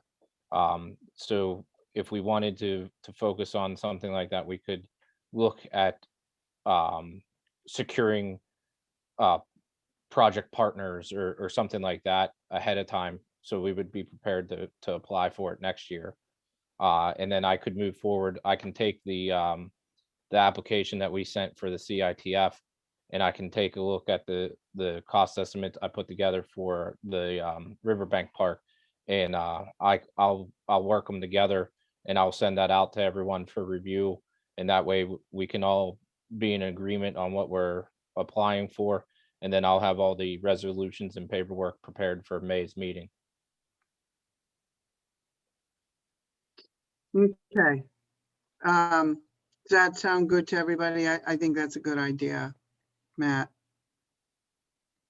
My only concern is that we don't have any kind of a capital plan right now, and I think that's something we really need to work on developing.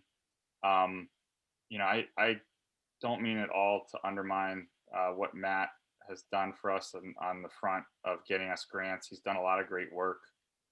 It's evident in his monthly reports. It's evident by the grants we've gotten in the past. I think there's some good projects that we need to look towards. But I mean, I feel like we're kind of, and I apologize, Matt, if the DCNR grant, I didn't recall hearing much about it, or at least the specific project that was proposed until today.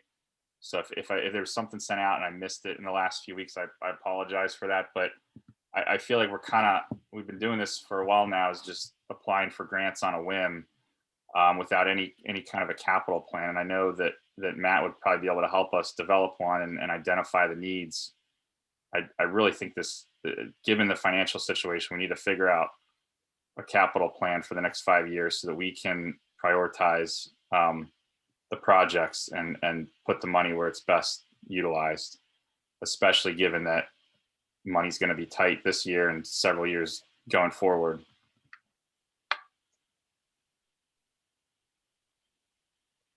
I don't mean to take away from, you know, the good ideas here and the good intentions. I just think we need to be more deliberate about our strategy and our long-term planning. Yeah, I agree. Thanks, Dave. And No, and so we go with what Matt's saying, and we'll know a whole lot more about our financial situation in another month, because we will have had our budget meeting on this Saturday. So that'll help also. Give us some time. So, and that's something I can certainly help with moving forward, Dave. I know we've just kind of took a poll of the board when it came up to grant opportunities and kind of went after them. I do apologize for dropping the ball and not CCing everyone on the DCNR grant. Due to our meeting timing, all the information I really had at the last meeting was just, it was available. And then I had worked with Trish and the rec board to kind of finalize the scope. And then unfortunately, due to the timing this month, it's due tomorrow. So I do apologize for not being as clear with everyone of kind of what we were working on that front there. okay. And then Well, thanks, Matt. Thanks for, presenting all that information tonight. At this point, is there anything else that you have? I had one other item. The Allegheny County, they have enacted a new demolition program. It's called the Act 152. It's based off of, they tacked on an additional fee on any plans or deed recordings at the county, and that goes to help fund demolitions throughout the county. The program does not require any match amount. So I had worked with Trish and Mark and Craig to come up with a list of some of the properties around town that have already been condemned and are prepared and ready to go for a demo program. So we came up the program has a minimum of 15,000 that you can ask for. That's essentially 2 houses without any asbestos surveys. So we were looking at 3 potential properties, 423 North Avenue, which we were already trying to have the COG in the county change order onto CDBG. And to this point, we have been unsuccessful, and Mr. Benecki said it looked like it was going to be unlikely. So we put that on the Act 152. We have 473 Union, which that's been on the list for a few years. And then we have 499 4th Street Extension. That one's kind of down over the woods, not really in a highly visible location. However, several of the demos that we've had on our list have actually come off due to neighbors applying for them through vacant property program. So that's actually a positive that the neighbors are going to be taking care of the property, and the borough won't have to look into the expense of those. So I put together the cost estimate, including asbestos surveys, and that is comes to $40,250. There are 2 resolutions required to be passed. The first resolution is just authorizing Mr. Benecki and the COG to be the administrating agency between the borough and the county. And it sets forth the amount of $40,250 is the requested amount of money. The second resolution is the blight resolution, and it is just confirming that the properties listed are all blighted structures, and they are all in a physical state of public nuisance, have not had substantial repairs or rehabilitation in the past 12 months, is not fit for humans to live there. The vacancy poses an increased risk of fire or damage to adjacent properties. It is nuisance, or it is a property that is attractive to nuisances such as children or other unsecured areas as basements or excavations. All these properties fall under those categories, and that's just what the resolution is confirming there. And again, this would be a 100% grant program with no match required. Right, I have those resolutions here. Do we need to pass them or do we just sign them? I believe we would have to motion to and vote on them. Absolutely.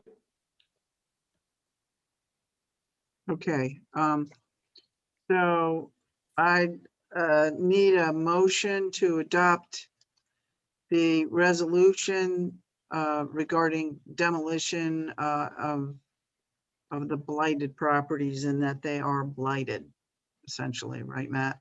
Correct. Make the motion to pass the resolutions. Can't find you on my screen. Property. I'll second. Okay, great, thanks. Any questions or concerns?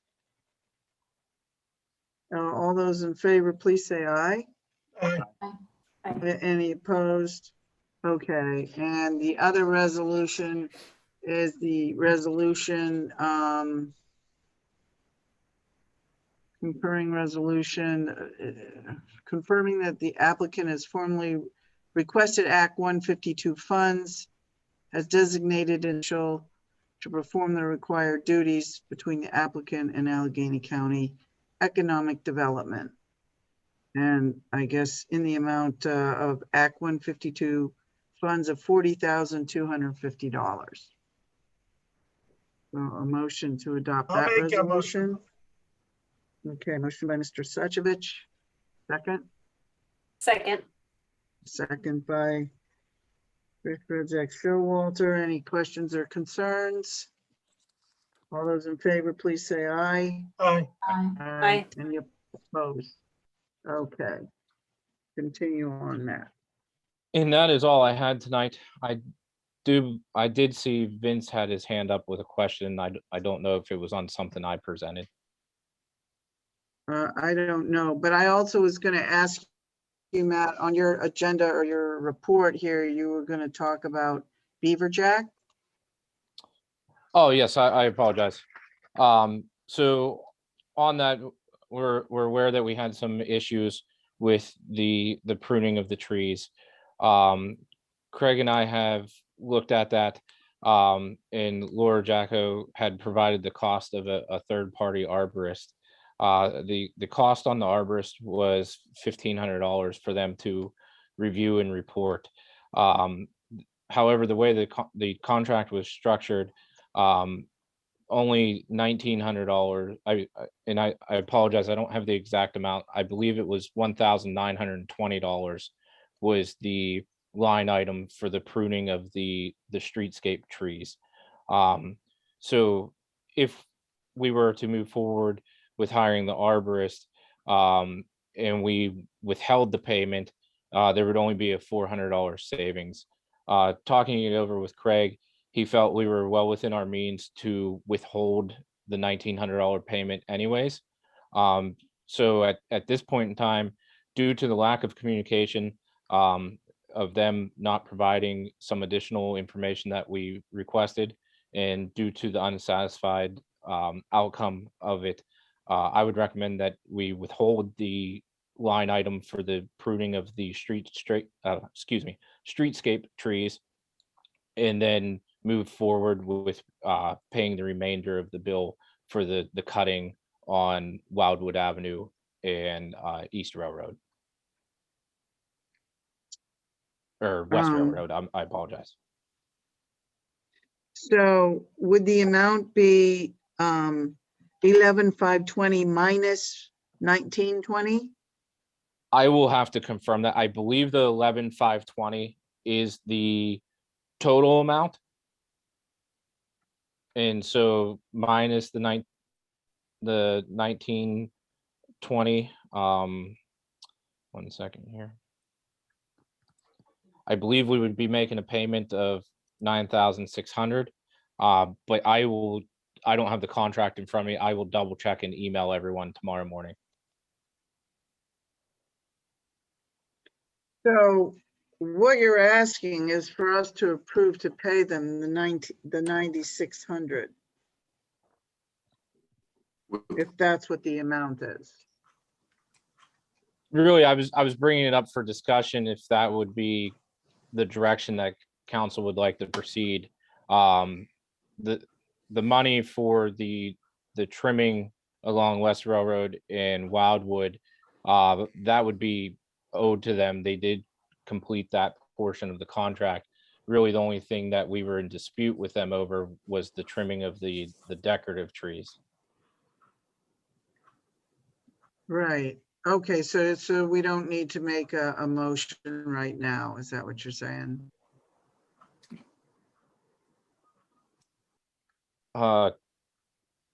Craig, would a motion be needed? You certainly need a motion, to withhold the money that you're withholding. The question that Nancy's asking, are we going to pay them the balance? And if we are, then yes, a motion's necessary for that too. Okay. And the other question, I guess, also it comes from Laura Jacko, who brought up some other concerns. And I'm not sure whether we want to discuss that here or we want to discuss that during the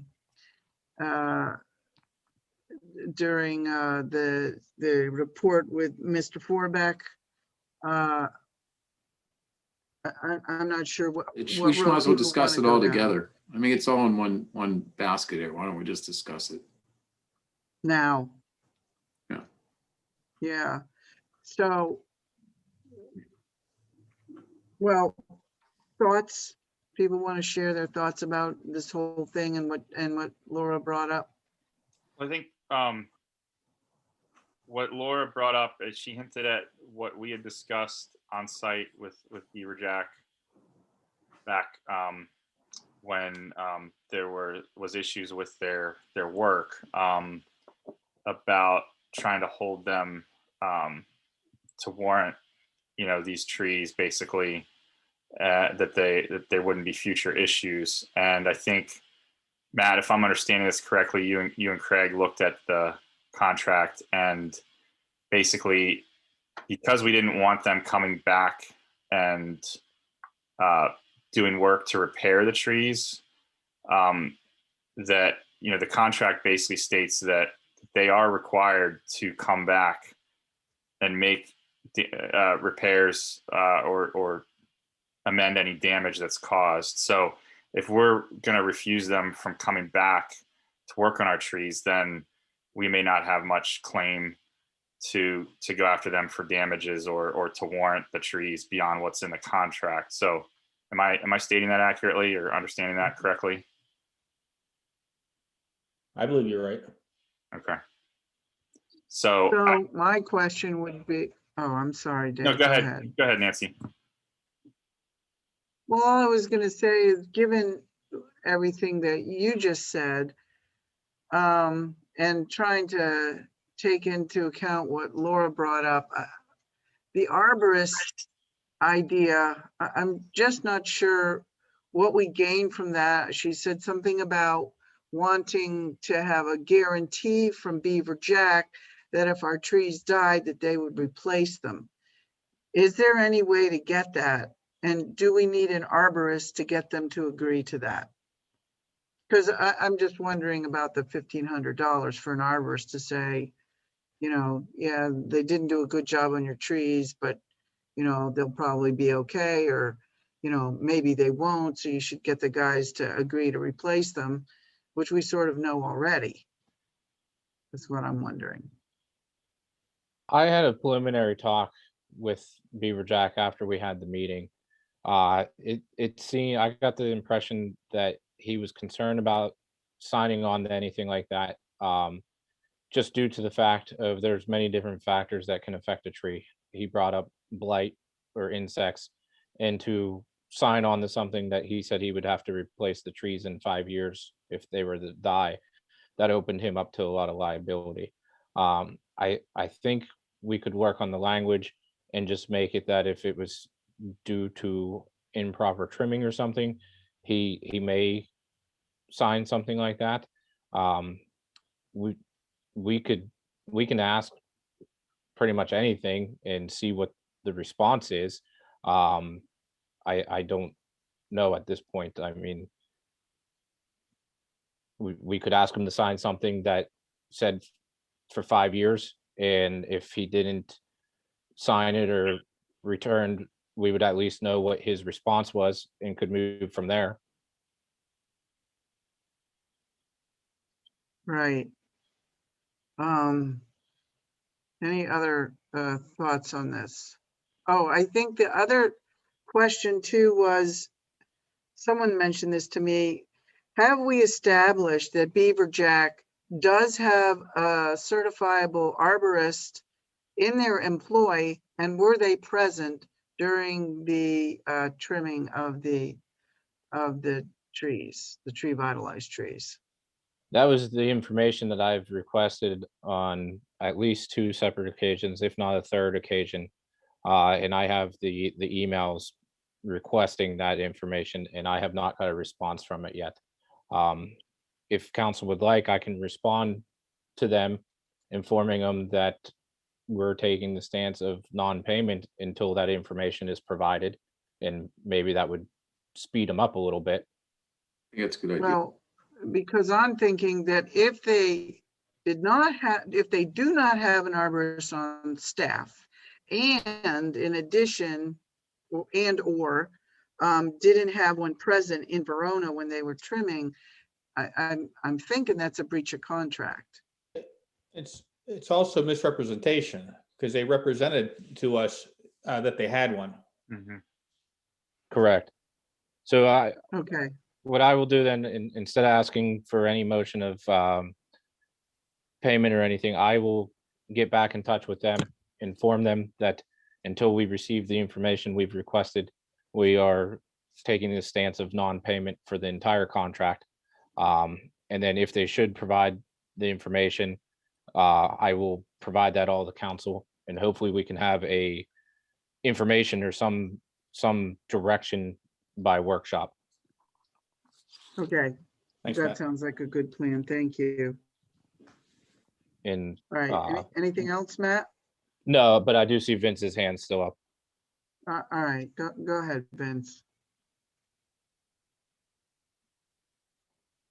Hi, Matt. Can you hear me? Yes. I just wanted to ask a question about which grant doesn't need to have work started on it for 3 years?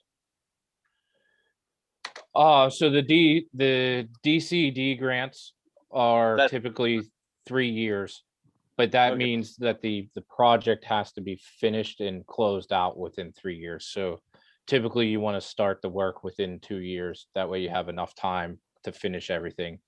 And when does the match need paid? Does it need paid when the work starts or way before that? So the DCD matches are paid as the work is completed. It's passed through DCD. So as we get invoices, we submit the DCD. They pay 85% of the invoice, and then we pay the 15%, and that's how we get to our 15% match. The DCNR is run a little differently. That's a reimbursement grant. So they give you some money up front to start the project, and then you have to submit your invoices that you've paid, and they reimburse you the money. Those contracts, I believe, are 2 years, and they're the same way. You have to have the project done by that time frame. So we would have about a year and a half on that contract. Okay. So I just wanted to make sure I got this correct. If we applied and received the DCD grant and we didn't start the work for another year and a half, then the match wouldn't be due for another 18 months. Yeah, so the DCNR grant, the match would definitely be required in 2021, at least starting it. If awarded the DCD grant, that award could potentially be pushed off until the spring of 2023. More likely you would start getting it in the process in the fall and have some minor bills in the fall of 2022 with the bulk of it coming in 2023. Okay. Thank you. I just wanted that to clear up. I thought I understood that correctly, but I just wanted to make sure everybody else did.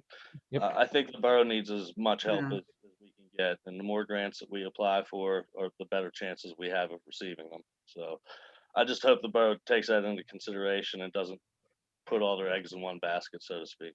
Thank you. Thanks, Vince. Okay, Matt, are you complete now? Yes, that's everything I had for tonight. Okay, thanks. And thanks, Vince, for getting clarification. And now we go to council committee reports, and we're starting with Mr. Forbeck. All right, thanks, Madam President. First on the agenda was that there was a request by Friends of the Riverfront to support Aspen Falls River Park's purchase of property from Carload Express, which is Allegheny Valley Railroad.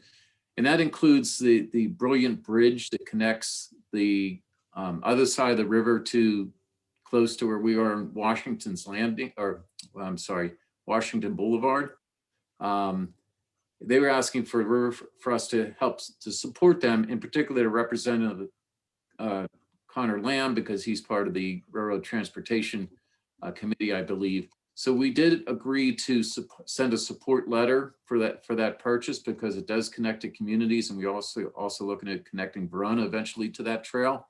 That letter was we agreed to that, so I want to make a motion to ratify that vote for that support of this. For sending this letter supporting the purchase. A second.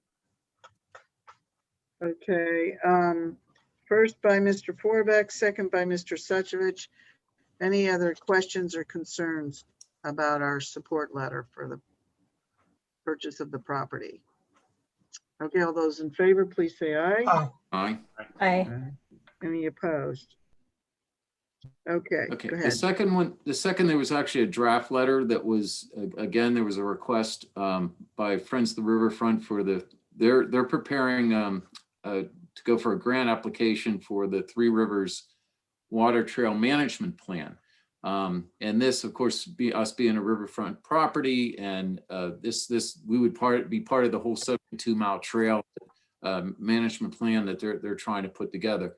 So they're asking the various communities along the river, along with organizations, to also support their grant request. So I had sent around a draft letter. If I'd like to make a motion to send this letter, have it typed in final on Verona letterhead for Dr. Carpenter's signature to send a support for Friends of the Riverfront. So I'm making that motion to accept this letter of support. Okay, motion made by Mr. Forbeck, second. Second. Second by Trish Redzak Showalter. Questions or comments? I just want to get with you, Mike. There's some language in the letter that I'm not feeling comfortable with. Okay. Because it says to get in touch with me, here's my email. And then it Oh, I have says, my email. sincerely, Nancy Carpenter. Yeah. And it just doesn't make any sense to me that, It doesn't. it says get in touch with Mike, but Nancy's signing it. So maybe we can work offline on that and fix Yeah, that. you know what, we can easily do that. We'll make sure that this is, that's why it's a draft. It's for like, Yeah. and then we can have more. Yeah, I'm sure we can add a sentence that says, Yes. whatever. We'll No work on it. problem. So problem. keeping that in mind with Yep. edits, we're going to pass this, approval with the edits. Okay, great. Thanks. Okay. All those in favor, please say aye. Aye. Aye. Aye. Okay, great, thanks. Um, Okay.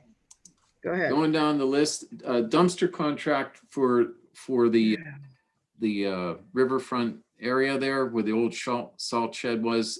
I sent out a email to folks saying that there isn't a roll-off or a dumpster there. We did have, apparently had county hauling that was there, but they were not necessarily doing they were actually taking empty dumpsters when it was empty. We wanted to get a contract on more of a longer term and more continuity to have a dumpster there, but we also needed an immediate one there because there was the sweepings were piled up and also the demolition from the salt shed was there. So it was agreed to, on a temporary basis, have a waste management in there who had no term contract. And then we will be going out for 3 bids on, I believe, a 3-year contract. And AJ is going to be handling that, going out for the bids for that. And then we'll come back to council to look at that and ratify that at that point or vote on it. Okay, so can I just ask you a question about that? Sure. You said it was agreed to get this temporary dumpster. Am I totally amnesiac or did I miss that? I don't remember that. Well, I don't remember us agreeing to that. Well, you have to go back and look at your email, Nancy, because you said to put it out to everybody, if anybody has any comments or have disagree with it by the next day. If nobody disagrees with it, then go ahead, go with the no term dumpster. It was in an email exchange. Okay, but I think we need to have some kind of ratifying motion, vote, something or other to spend that money on that dumpster, if I'm not mistaken. Okay, well, we definitely need them. So I guess I'll make a motion that we have this, a dumpster in place there to accept the street sweepings and the demolition, and to go for longer term bids for a permanent solution for the acceptance of that waste. I'll second. Okay, is that one motion or is that 2 motions? Well, it's Craig, is that okay as one motion, the way he worded that? Absolutely. If Okay. he made a single motion and it got a second, then it can get voted on. Okay, and so this temporary dumpster is coming from Waste Management, correct? Correct, because there was no term contract with them. With the other ones, AJ did get bids, but there was a 3-year and 5-year. And we needed one on an emergency basis here immediately, so that's why we went with the no term. Great, okay, Yeah. thank you. Okay. Any other questions or concerns about this motion? All those in favor, please say aye. Aye. Aye. Aye, aye. Okay, any opposed? Sorry, go ahead, Mike. Okay, the next item is the stop signs installation. As you remember, last year, David worked on this, and there was an ordinance passed of putting stop signs, I think, at 12 different locations. Since I talked to AJ, and he was going to look at what stop signs he has available in the borough building and what other remaining ones he would like to order them to be installed. So I think we already passed this ordinance. I don't think we necessarily need a vote on this, but it's more of an FYI. We did pass the ordinance, but my understanding is when you're going to spend money, you have to make a motion. Is that right? And unless the ordinance that you passed authorizes the expenditure, I mean, it doesn't hurt to make the motion just to be doubly sure. Okay, I'd like to make a motion to purchase the stop signs to be installed in accordance with the ordinance. Second that. Okay, first by Mr. Forbeck, second by Mr. Suchovich. Any other questions or comments? All those in favor? Oh, sorry, Matt, go ahead. I would like to add to Mike's, I talked to AJ, when you put the stop sign up, you're supposed to have a blinking red light for 30 days. So he was going to purchase 3 of those lights. He said he thought that they were about $30 a piece. And he was going to purchase 3 of them, get 3 signs installed, and then install 3 more signs and move the lights to good. those. Oh, okay. That's a good idea. Okay. So an amended motion with 3 blinking lights for purchasing also. I'll amend the motion to add the 3 blinking lights. Second. Okay. Any other questions or concerns? Thanks. All those in favor, please say aye. Aye. Aye. Aye. Opposed? Okay, continue, Mr. Forbeck. Okay, the next item is basically we have, and Dave, you can help me out with this, if you don't mind, that we have the Resnick Landscaping Service maintenance proposal that was basically, that would start on May 1st and end November 1st, 2021. And it's basically maintenance for all the landscaping, easy for me to say, landscaping in the borough, mulching and edging, trimming, spring cleanup, etc. And that price, maintenance, was $7,475. And I think last year because it included some additional items, that was almost twice that, right? I can't remember the exact price of that. Yeah, I think it was around 13 to 14,000 last year, because we had installation at Doughboy, and some installations of new landscaping, new plants at by the welcome sign and pylon. So those wouldn't be needed this year. Okay.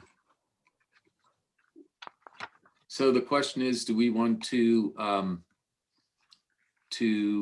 have a vote on accepting this proposal? I don't, maybe I missed it. Did this go out to all of council? I know I received it. Did everyone have a chance to look at it? Maybe, I thought everybody did. Maybe it was, I thought that's where I got it from.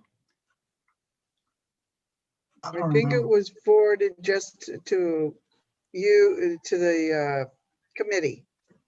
Oh, well, I apologize. Well, maybe instead of tonight, we can send this out to everybody and then we can, I think we still have time right at our next meeting, or what do you think?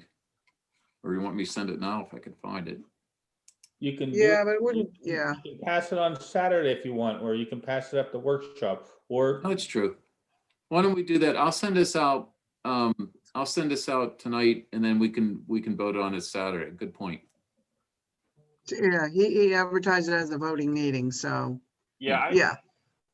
I was just looking at it just before the meeting, Mike, and that's when I noticed. Thank that, you. so. Thanks for catching that. Yeah, sorry, didn't get a chance to look at it sooner, but yeah, I guess the only comment I would have is that we'd last year we put out a bid spec and we advertised it and solicited quotes, and we got a bunch of quotes, and then we went with Resnick. They were the lowest, and I think everyone, as far as I know, everyone was pretty happy with the job they did last year. So A beautiful job. I don't personally have a problem with going with them again. It would be going off of their proposal and not the bid spec, which I think is pretty similar. I mean, we can talk about it more once everyone has a chance to look at it further, but I just want everyone to know that this, if I'm understanding it correctly, Mike, this would be going off of the Resnick proposal they submitted a few weeks back, and we wouldn't be going out, we wouldn't be using the bid spec from last year, correct? Right. I think that's what we were talking about. We would just go with a Resnick. Okay. So, okay, I'll send this back out to everybody, or send this out to everybody, and we can talk about it on Saturday.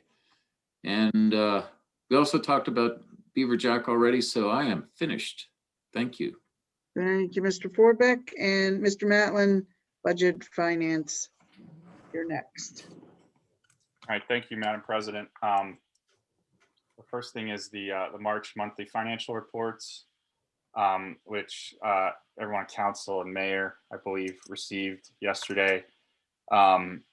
This is going to be a little bit different. We're in a bit of a transition period here with Landmark Business Solutions no longer doing the bookkeeping, and we've been getting bookminders up to speed since we hired them in March. So they're still working on getting set up on a lot of things, especially with some of the coding.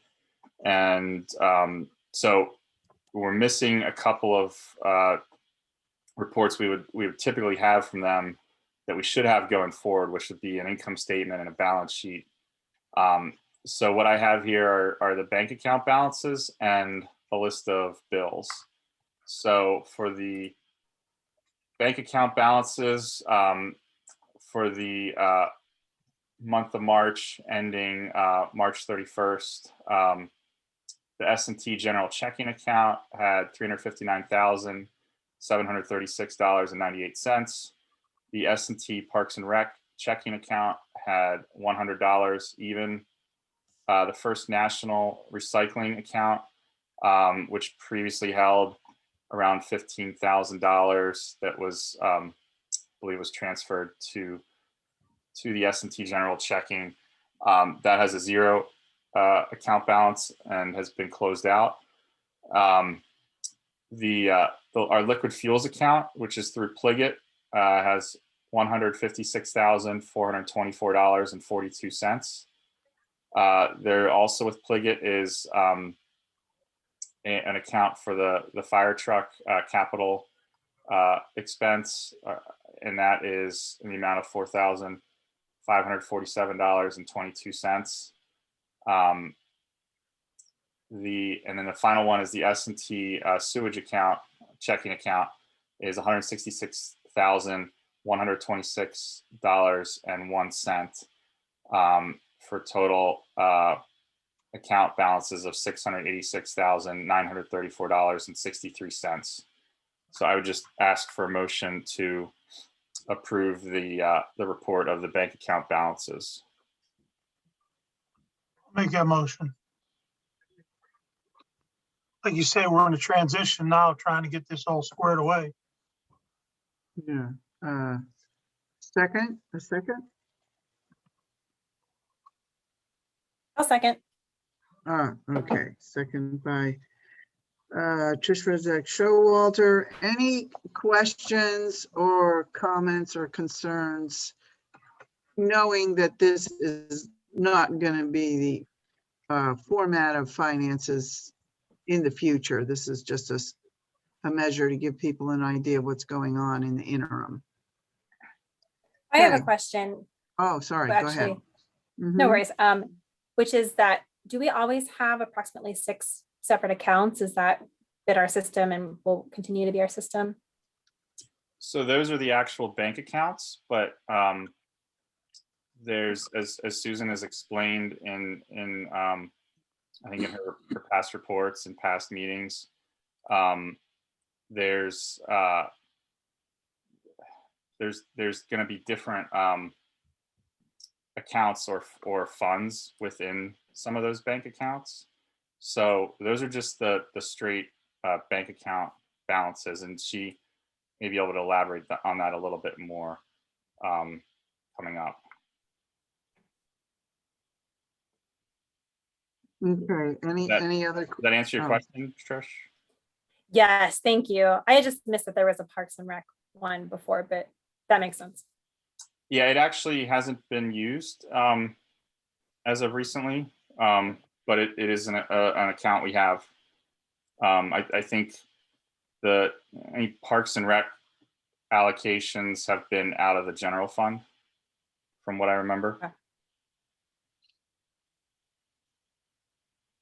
Okay, I think we have a motion on the floor, first by Mr. Suchovich, second by Trish Rezak Showalter. Any other questions or comments? All those in favor, please say aye. Aye. Aye. Any opposed? Okay, go ahead, Dave. The next one I have is, as far as the bookminders reports, is it's the list of bills. And this was, as you may have noticed, I think I explained in my email, this was from March 1st through April 13th, which is today. So there are several checks due to be paid that are listed at the date of today. Those are checks that Bookminders has prepared and would be delivered tomorrow with their weekly visit to the Borough Building for Dr. Carpenter to sign if, assuming we pass a motion to pay the bills. So the checks were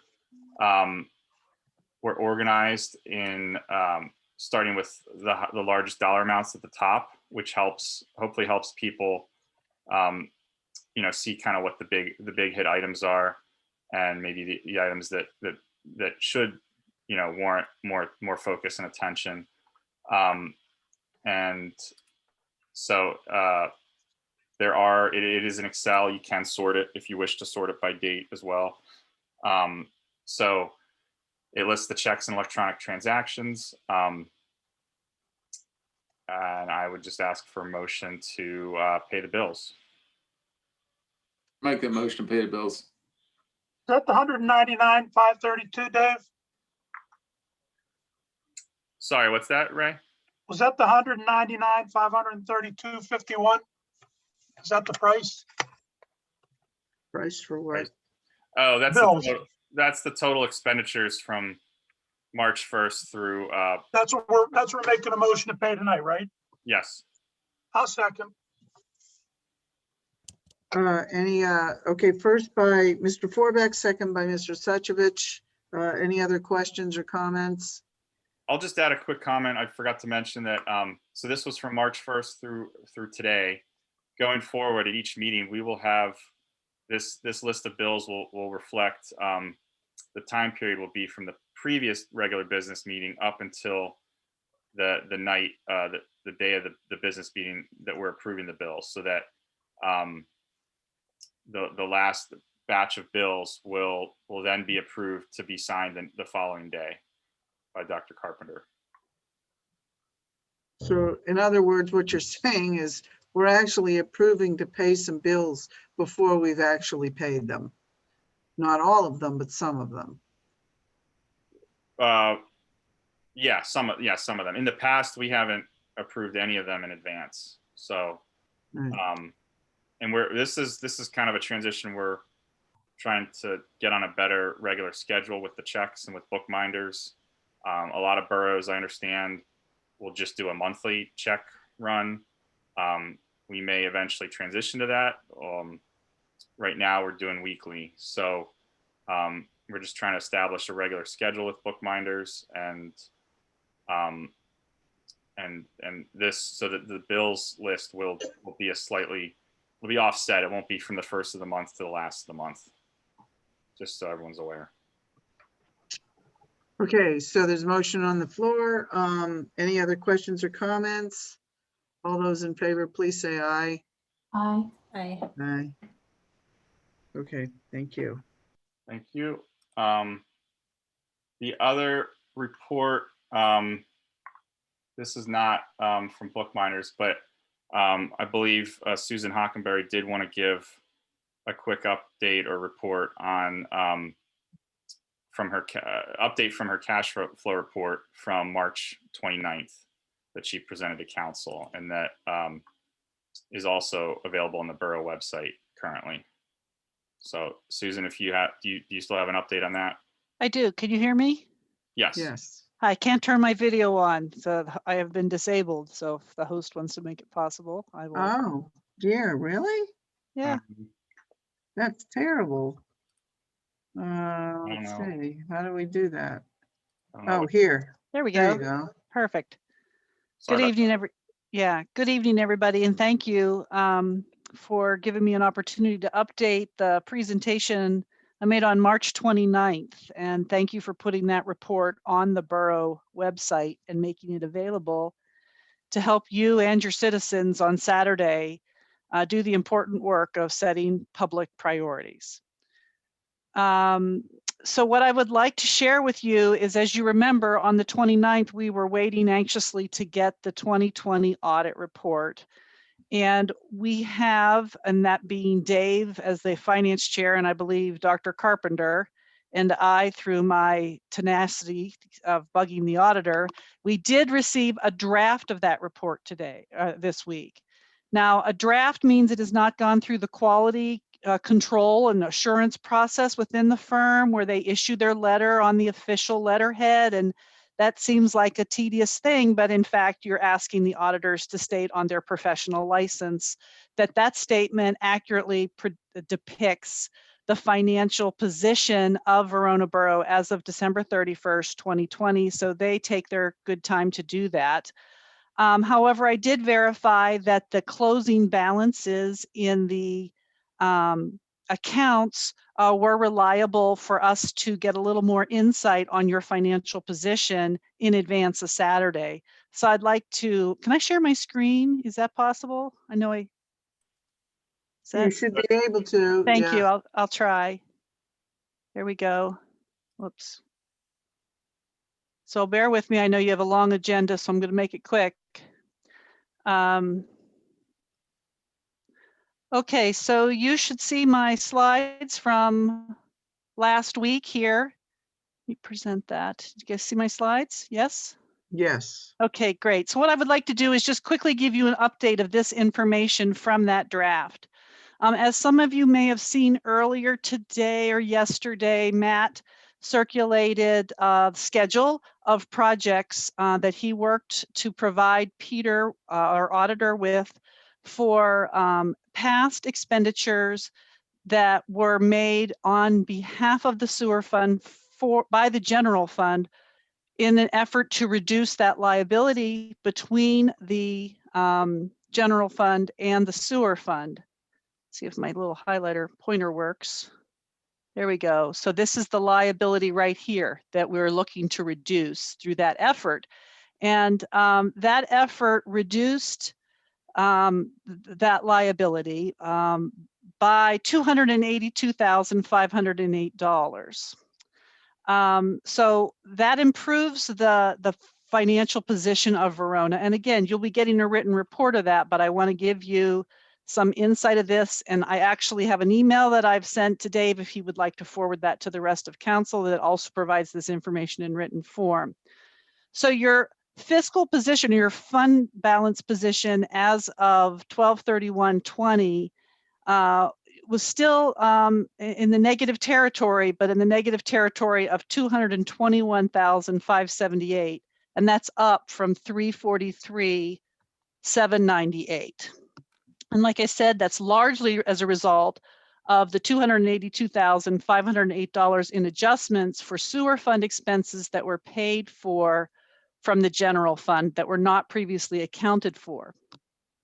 Revenues, without that one-time adjustment, were just about in the par of past history at 1,517,000. Your general fund expenditures were also slightly less than the prior year, so you had some savings that also helped your financial position. Expenditures were down from 19 by 86,000. So as a result, your revenues and other financing sources, which includes that one-time adjustment, exceeded expenditures by 122,220. So that's very positive news. So if you're, again, just to restate, if your fund balance at the end of the year in 19 was 343,798, your revenues and other financing sources exceeded that, exceeded expenditures by 122,220, which means your new fund balance again is a deficit number, but it's 221,579. Now I want to be clear that that doesn't impact your discussion on Saturday in the short term, because your current budget still relies on about $300,000 worth of sewer fees to pay for general fund expenses, and you're eliminating that subsidy as appropriate.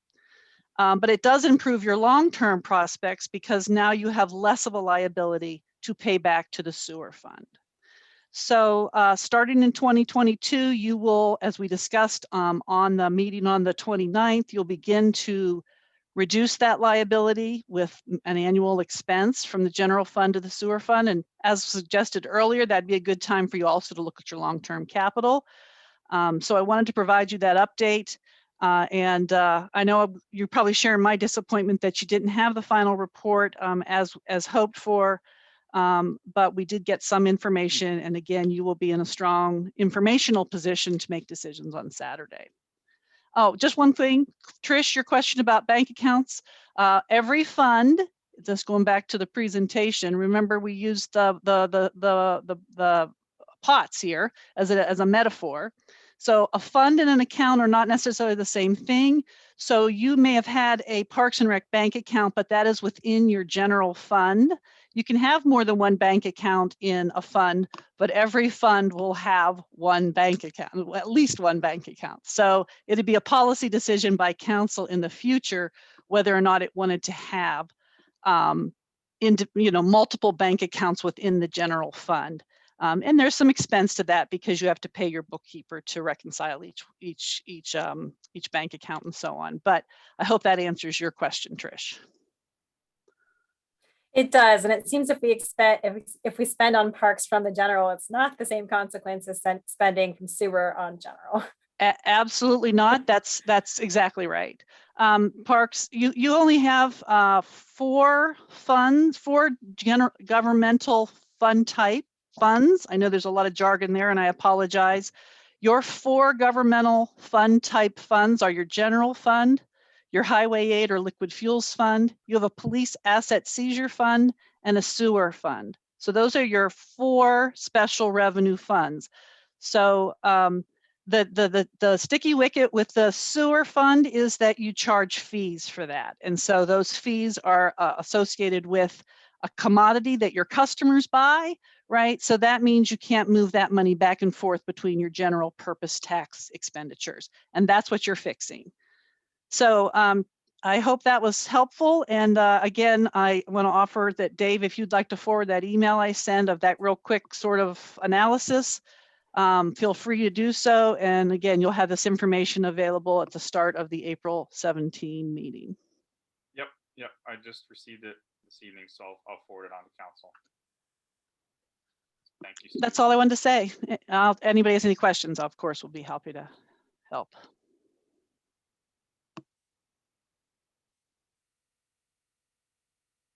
Thank you, Susan. That was great and helpful. Dave, do you have anything more you want to add? No, the only other thing I had, again, thank you, Susan, for that update. The only other thing I had on my agenda was the public meeting this Saturday. We've talked about that. And I just wanted to make it clear that this is to look at possible adjustments to the 2021 budget. So I don't think we will be getting into addressing the liability to the sewer fund, which will be something for a later date, sometime later this year, but probably not too far distant future.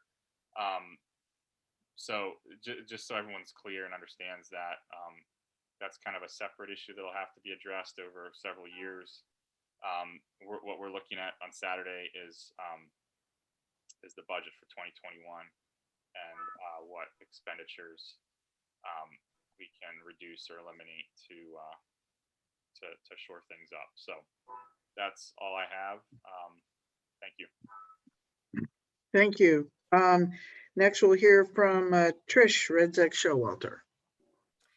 Thank you, Madam President. Good evening, Council.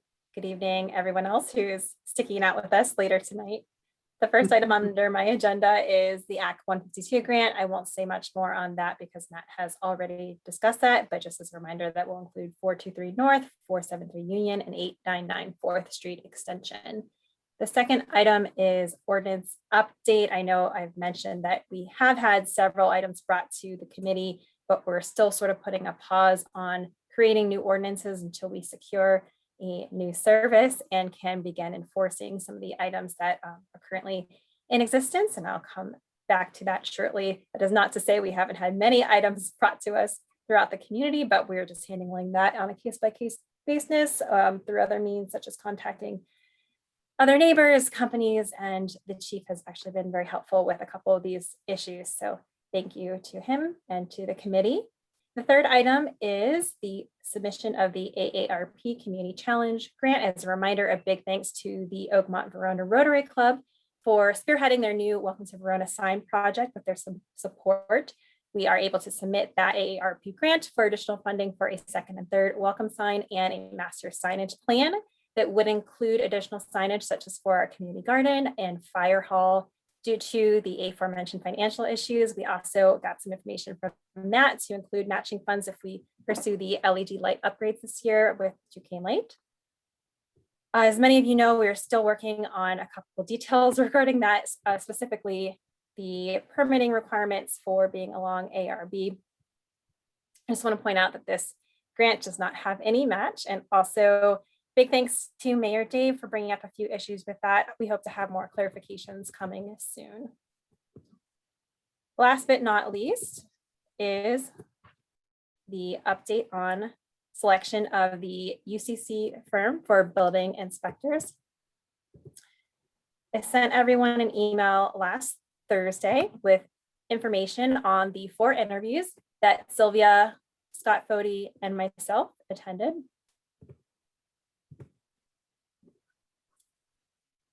So here is the bid tab. Dave Matlin taught me that term and is my term of the year. So for anyone who has not seen the proposals, we had, again, 4 proposals received: Code SIS, TKL, Harshman, and BIU. For the sake of time, I'm going to go through this kind of quickly, but if anyone has any questions, please feel free to stop me or ask me at the end. We broke this down to a couple of key components. First is location, how close are they to our area? Specifically for Verona, not so much for Oakmont, but due to not having a building a code enforcer currently, we want to take advantage of these companies that also offer the code enforcement at an hourly rate, which they all do. Quite a bit of difference, however. Code SIS prefers to be per occurrence, but I did ask them if they would do hourly, but it was quite high, about 150 per hour. versus the other ones, which are $55 an hour, $45 an hour. And the company that we are leaning towards is BIU, which is $65 per hour. That wasn't in the original contract, but they were willing to do that for us. I also just wanted to include a sample comparison cost of the inspection cost. So again, this doesn't really affect us as a council because this is what people will be paying to have their houses or additions inspected, but I just wanted to include it to make sure that nobody was totally off the radar in terms of what they were charging our public for these services. The next item is how inspection and municipal fees are collected. So essentially, we were trying to get a handle on how heavy the administrative burden is in-house through our municipalities versus companies that would be willing to handle most of it themselves externally and then cut us a check. So both Harshman and BIU were the lowest administrative burdens. Some of them also included some face time, some office hours within the municipality, except for Harshman. We also rated their technology capability. This is important because it's related to reducing administrative burden on the municipality. For example, if people who need a permit can submit that request entirely online, then that again is less administrative burden for us to manage in-house. No or PDFs are required. As Craig mentioned about BIU, but actually it's the same case for all of them. They are flexible termination clauses, usually 30 days, although TKL could do 30 to 90 days with no fee to cancel. BIU, again, the company we're leaning towards suggests 36 months, but that's flexible. But again, we can terminate at any time with 30 days notice with no fee. They all have wonderful references, but BIU did stand out with an impressive list of references that are a lot of municipalities in our area. I know Scott had experience with some of the municipalities that have worked with BIU, and Sylvia and I each checked a reference for BIU. Sylvia, if you have anything to add, feel free to interrupt me as well. I know my reference was pretty good as well. Finally, I just want to note that we were initially leaning towards Code Sis and Harshman. However, we've received some negative feedback on the two of those. My daughter just came home. So based on this feedback, especially with Code Sis currently, previously was in Verona. So when I pressed them about some of the negative feedback we had received, they actually openly stated that they had been fired from Verona in the past, which was further evidence for us to not go through with Code Sis, unfortunately, due to that relationship. Just to wrap up a couple other additional notes, BIU, again, is very happy to take the administrative burden pretty much entirely off the municipality. They would just cut us a check and also has that high technological rating for the ability to handle their services online.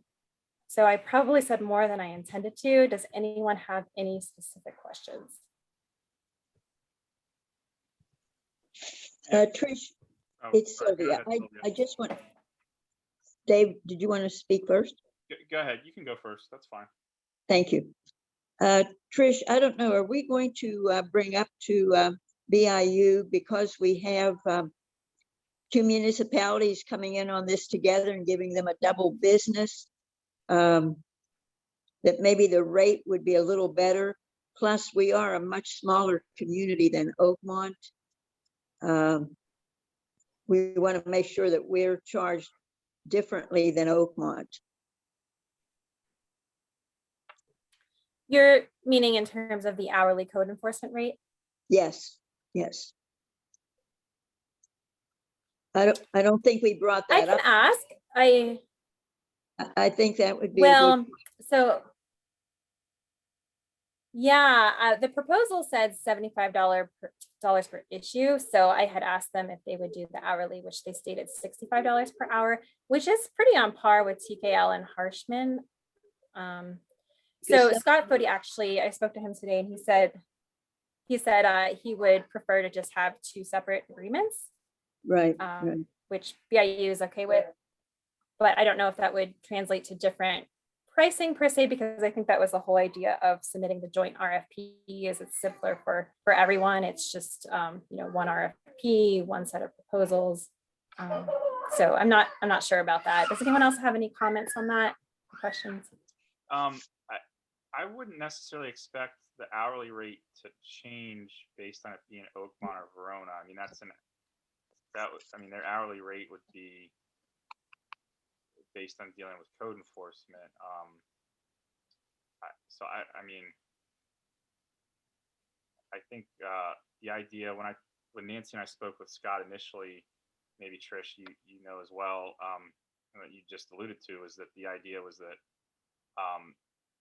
it would be attractive to the bidders to have Oakmont and Verona teamed up for the RFP. And so, you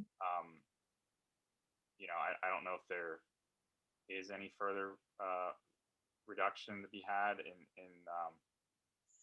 you know, getting a cheaper rate than Oakmont. Oakmont might say, well, why is Verona getting a cheaper rate than us? You know, code enforcement's, you know, kind of the same. If you're paying by the hour, it's going to be kind of the same effort regardless. But I guess, do we, maybe I missed it, but do we, are we locked in where if Oakmont were to choose a different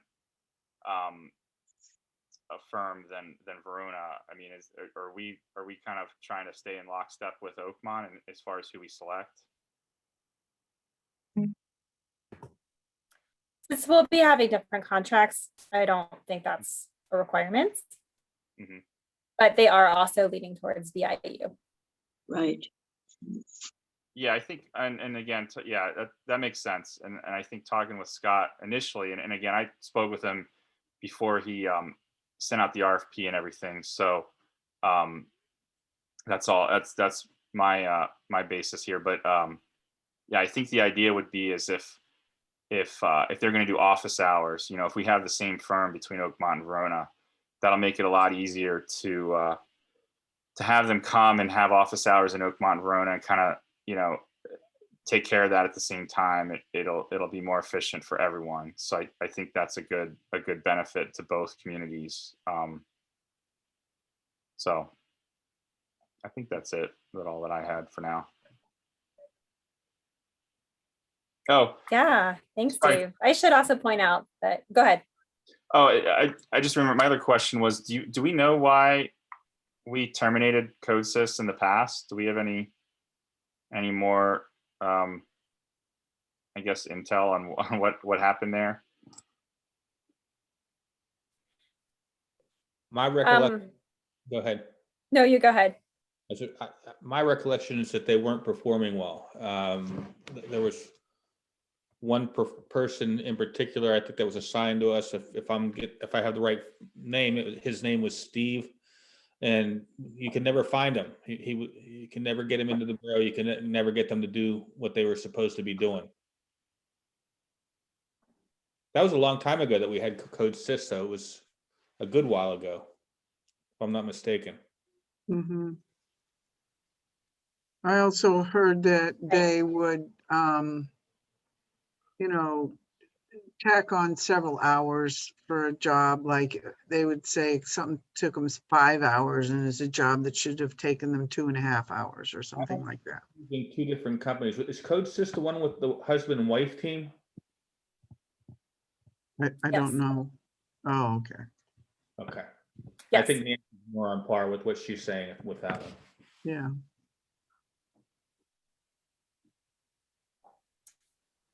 Yeah, I heard that their cost was high, which I'm seeing their cost is high, and they alluded to an inspection that someone wasn't happy with as being the main reason that we terminated them in the past.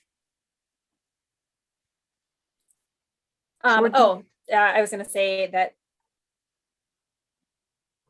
Hey, sorry, I'm speaking over you. Can you hear me okay? Oh, you disappeared. Sorry, I have an unstable internet connection. I just wanted to add that ideally, we're not using the code enforcement. Of course, we will be initially, but long-term goals are to still have someone in-house that can handle at least all of the minor things. Madam President, I think you may have been asking what I was hoping for. Is that correct? I was hoping to make a motion tonight to move forward with BIU for Verona's building inspection service at the stated rate of $65 per hour for code enforcement for a term of 36 months. 3 years. Well, I tell you, is that negotiable at all, the term? Yes. And here's why I ask. You know, we're locked into other contracts that shall remain nameless for long periods of time. I've learned my lesson. I'd like to have a 1-year contract with the option for 2 other years, or however you can word that legally. I really don't want to get trapped into a situation and then find out a year in that this isn't what we want. Good. But isn't it a 30-day termination, no matter how long the term? Correct. Oh, okay. Well, That's correct, Craig. Well, we have that, but okay, so what are the criteria? Can we terminate for whatever reason we want to? Absolutely, that's what it says. Okay, good. Well, then that's okay then. Because the other contract I'm thinking of, you have to prove this and that and the other thing in order to get out of it. And I don't ever want to make that mistake again. Okay. So are you making the motion, Trish? Yes. I'll second it. Okay. First by Trish Rejek Showalter, second by Sylvia Provenza. Any other questions or comments on the motion to hire BIU for our building inspection company? Yeah, one quick question, Trish. Do you know what Oakmont's time frame is to when's their, when their meeting is to when they would be reviewing this? Yes, they're voting on it next Monday, the 19th. Okay, thanks. Any other questions or comments? All those in favor, please say aye. Aye.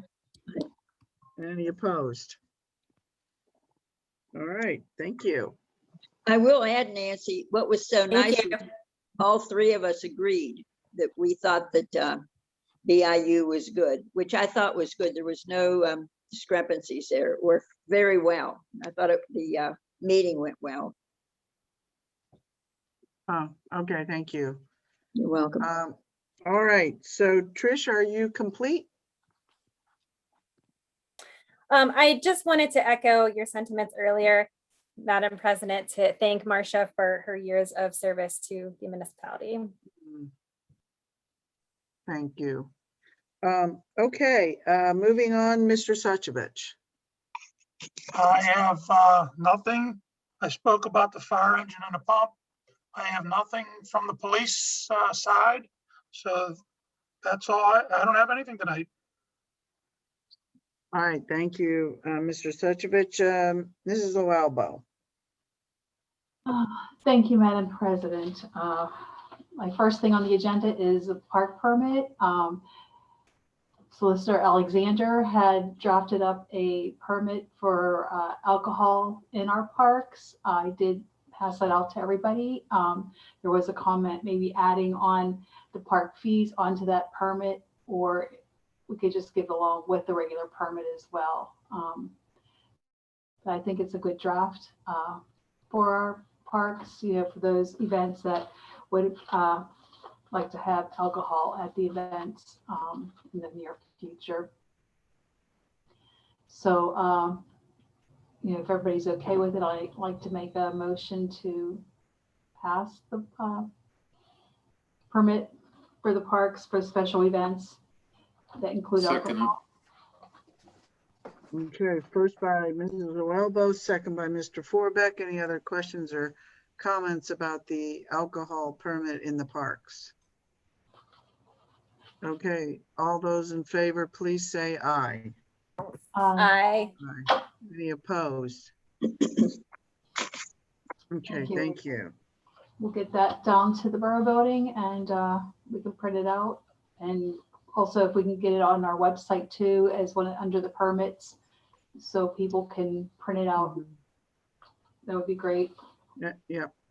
Next is Parks and Rec update.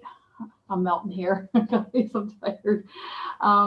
Doug Palermo, he is interested in being an alternative until there was a vacancy on the rec board. He did join the meeting last Tuesday, and you know, he looks like he would bring great ideas to the for the Parks and Rec. You know, if there's ever a need that there would be a vacancy, he is willing to fill in. Also, let's see here, the trees are planted at the cribs. They look nice. Stephanie Garibay from Edda's and Chris Wilson are sponsoring 4 dog waste stations. That was something, you know, that we had talked about in past years. One would be at South and 2nd Avenue, Railroad Avenue, and 2 other locations, 2 to be determined. They would sponsor them, also do the upkeep with them as well. The wrestling event for this year will be August 21st up at Cribs. Oh my goodness. Matt already talked about preparing the resolution for the DCNR grant. We already talked about that. And also Saturday, April 24th is a spring nature hike. It's gonna be at Fall Run Park Trail in Glenshaw. That's right off of Route 8. So if you would like to join, you can on the Facebook account, you can make a reservation there. And that's all I have. I thank you. Okay, thank you, Janet. And of course, last but certainly not least is Mrs. Provenza. Thank you, Madam President, and good evening to our listening audience. Thank you for being with us this evening. I'll start with the newsletter. We're currently accepting ads and articles, and they will be due on Tuesday, June the 1st.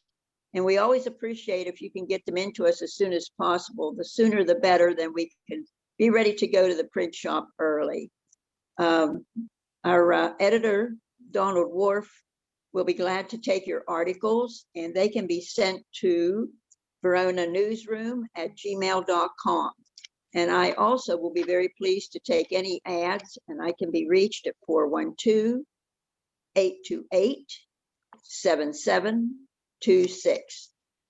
Next on my agenda, Chamber of Commerce. I spoke with President Kevin Ewing, and he gave me the following report. With military flags, I believe that we have 2 left to be sold. On the dues, they were all sent out and they are coming in nicely, so that is a good one. Chamber of Commerce is also working with our Riverview High School on the Charles McKinley Scholarship Fund, and this is something that they have done for many, many years, and they continue to do it. And also, let's see what else we have here for Chamber.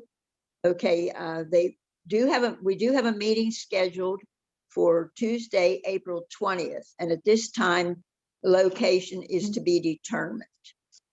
Our Verona Historical Society, all meetings are still canceled until further notice. You can look up, though, the veronahistory.org website for any other information. On Wednesday, April 21st, the organization entitled Farmers to Tables and Riverside Community Church will be giving boxes of food away to anyone that's in need of food.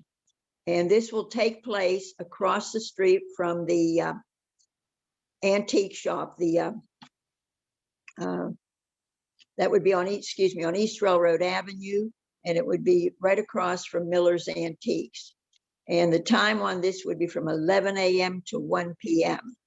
And all you have to do is drive up, and they'll be glad to put the box into your car.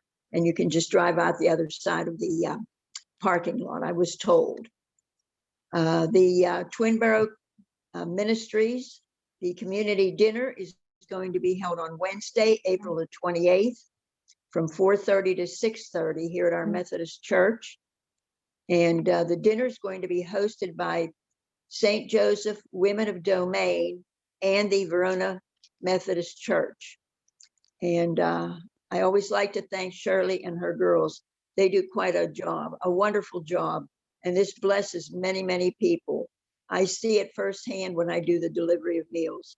People are so incredibly grateful. So Shirley and your girls, thank you so much. ALOM, I spoke with the office, and right now, the only thing they could tell us is they're busy getting ready for the educational conference, which is coming up June 17th through the 20th. And I'd like to close with just a quick comment. I'd like to thank Lisa Nzinga. She was the lady who brought up the county tax senior discount, and I want to thank Lisa for that. Many people maybe don't know about it. So what I did was I called the treasurer, John Weinstein's office, and I asked that they send me applications and information sheets for our residents. And they were very complying, and I got them today. And I will make certain that they're in our borough building on the rack as you come in on the left. And you will need a few things to apply for this discount with your county tax. They need a proof of age, and they also need to know your income. So you'll need proof of income also. And if you're at 30,000 or less, you will qualify. But you must file before June the 30th. So if you know of anyone who would be able to do this, please share this information with them. It's a big help. And I will make sure that the applications and information sheets are down there. So if you have any questions or comments, I'd be happy to take them. Thank you. Thank you, Sylvia. You're welcome. And so I'm assuming you have nothing more to say about ALOM. So I'm going to go and ask Dave if there's any update on COG. No, I don't have any significant updates from the last meeting. Actually, the last meeting was before our last workshop meeting, so the next meeting is next week. Okay, very good. Then at this time, council will hear comments on public related items. Please raise your virtual hand, clearly state your name and address, and limit your comments to 3 minutes. And first person that I see is Dan Showalter.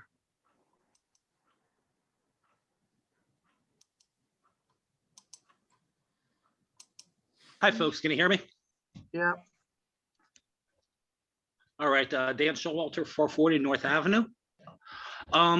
Just a real quick comment. I'd like to thank Mayor Dave, Ray, and Nancy for the Easter parade this past year. Unfortunately, it looked like Chambers wasn't able to pull anything together, but they were, and we had a pretty solid turnout from the community. And I'd just like to thank them. So have a good night, guys. Thank you. Next is, I believe, Laura.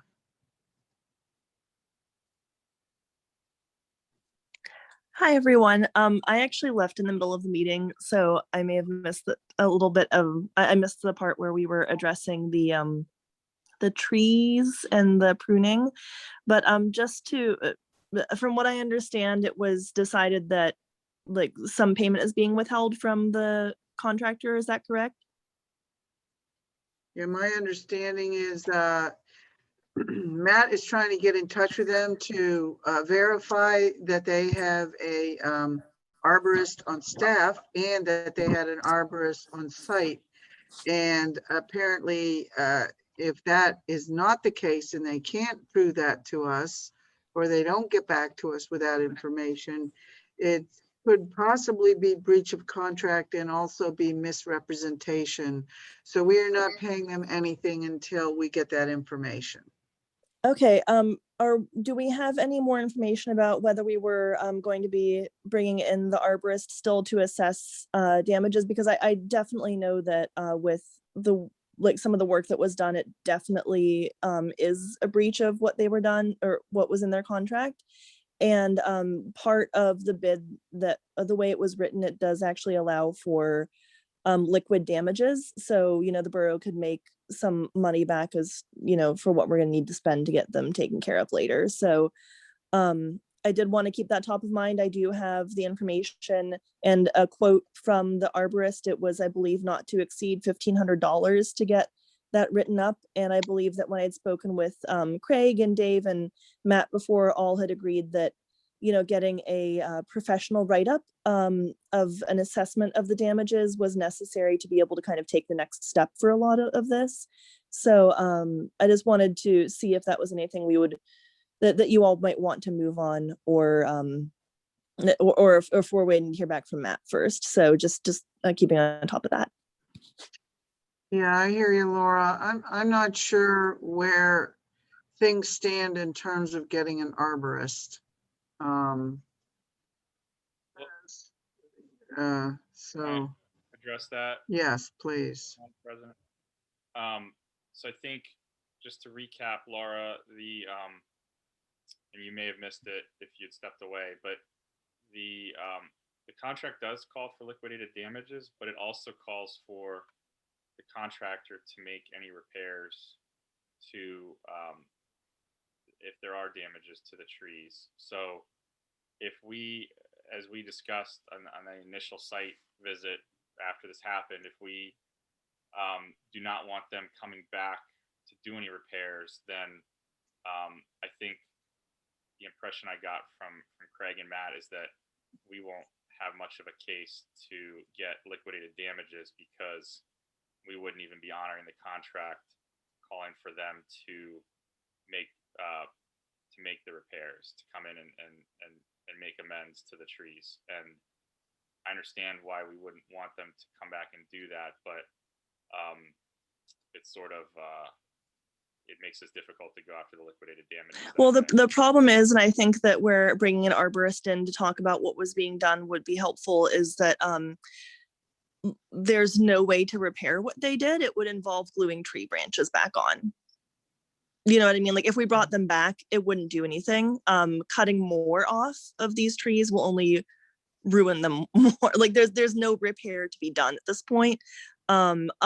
Unless they were to maybe agree to provide like arborist work for us for like the next 5 to 10 years with a real arborist who would come in and shape them over time for the next 5 years or something, which maybe we could talk about doing. I don't know if they'd be okay with that, but I mean, they took the leaders off of most of the trees, and you can't put them back on. Like if they came back, there was nothing they could do to fix it at this point. Do you know what I mean? So I'm not sure, you know, like they've damaged the trees by cutting too much off of them. Like they can't come back and fix them because there's nothing to fix. They hacked all the branches off, you know? Yeah, I don't know if Matt or Craig have anything to add, but I guess I'm not sure what the arborist would, I mean, I know we talked about that initially, getting the arborist in there. I don't know at this point whether the arborist would be able to get us anything further. Is that, am I understanding that correctly, Matt or Craig? Isn't it a matter a little bit of like damage control, Laura, like to assess like how bad, if some could be like retained in a certain manner? Is that correct? Definitely have a duty to mitigate your damages. Yeah, Right, so right. I read through the bid a couple of times, and essentially there is a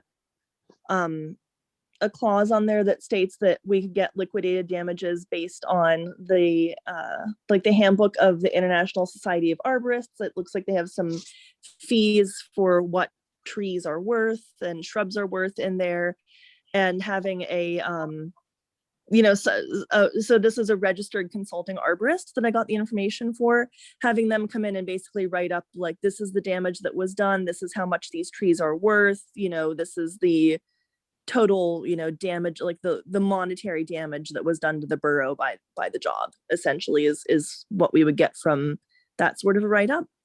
And it would be nice to also have kind of a assessment of, like, just for my own personal help, like which trees, are there any that need to be completely ripped out and replaced? Are there any, like, I've been told that some of them are structurally damaged to the point where there is a concern that they might fail in a couple of years. You know, would we want to get damages and the amount of what we would need to replace, like for example, the 2 large trees outside of the borough building. I've been told that what was done to them as far as what was taken off of them might make them structurally unsound in a couple of years. And those are large and expensive trees to replace, for example. So, which would put, that's monetary damage that was done to the borough. So, yeah, I mean, I'm not sure how much we could really get out of the company at the end of the day. And it sounds like there's a possibility that they misrepresented themselves in the bid just to begin with, too. So I mean, yeah, it's a lot. I'm not sure how much we could really get out of them in the end, but they definitely did, monetary damage to the borough with their job. And I know that, we can, quote unquote, bring them back to fix. But like I said, the problem is what they did is they took too much off. So you can't go back and glue branches onto a tree. The monetary damage has been done. And now it's just a matter of, do we hold them to account for it?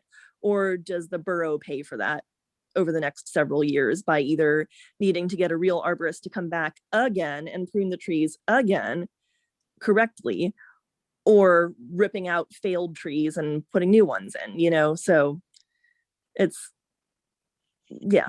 So I definitely want to make sure it gets addressed to the best of our ability. So I think what has to happen first is what we decided earlier, and that's Matt's going to find out from Beaver Jack as to whether they have a real arborist as they represented to us as it sets forth in the contract. And if they don't, if they misrepresented us, then maybe we do look at this liquidated damages more. But we need to know the answer to that first, and that's what we're going to find out. Okay, do you know, and I didn't see this on the bid, is there some sort of a reasonable time frame in which that they have to respond? Because I think that it was like over a month ago that we did the walkthrough with them, and I know that Matt requested this information from them then. So I'm a little surprised that they haven't been able to provide that information at this point. I don't know that off the top of my head right now. Yeah, we should probably put together some sort of like a reasonable time frame after which it's just considered unreasonable. They haven't responded, I would think, just because I know I personally heard Matt ask them for this information weeks and weeks ago.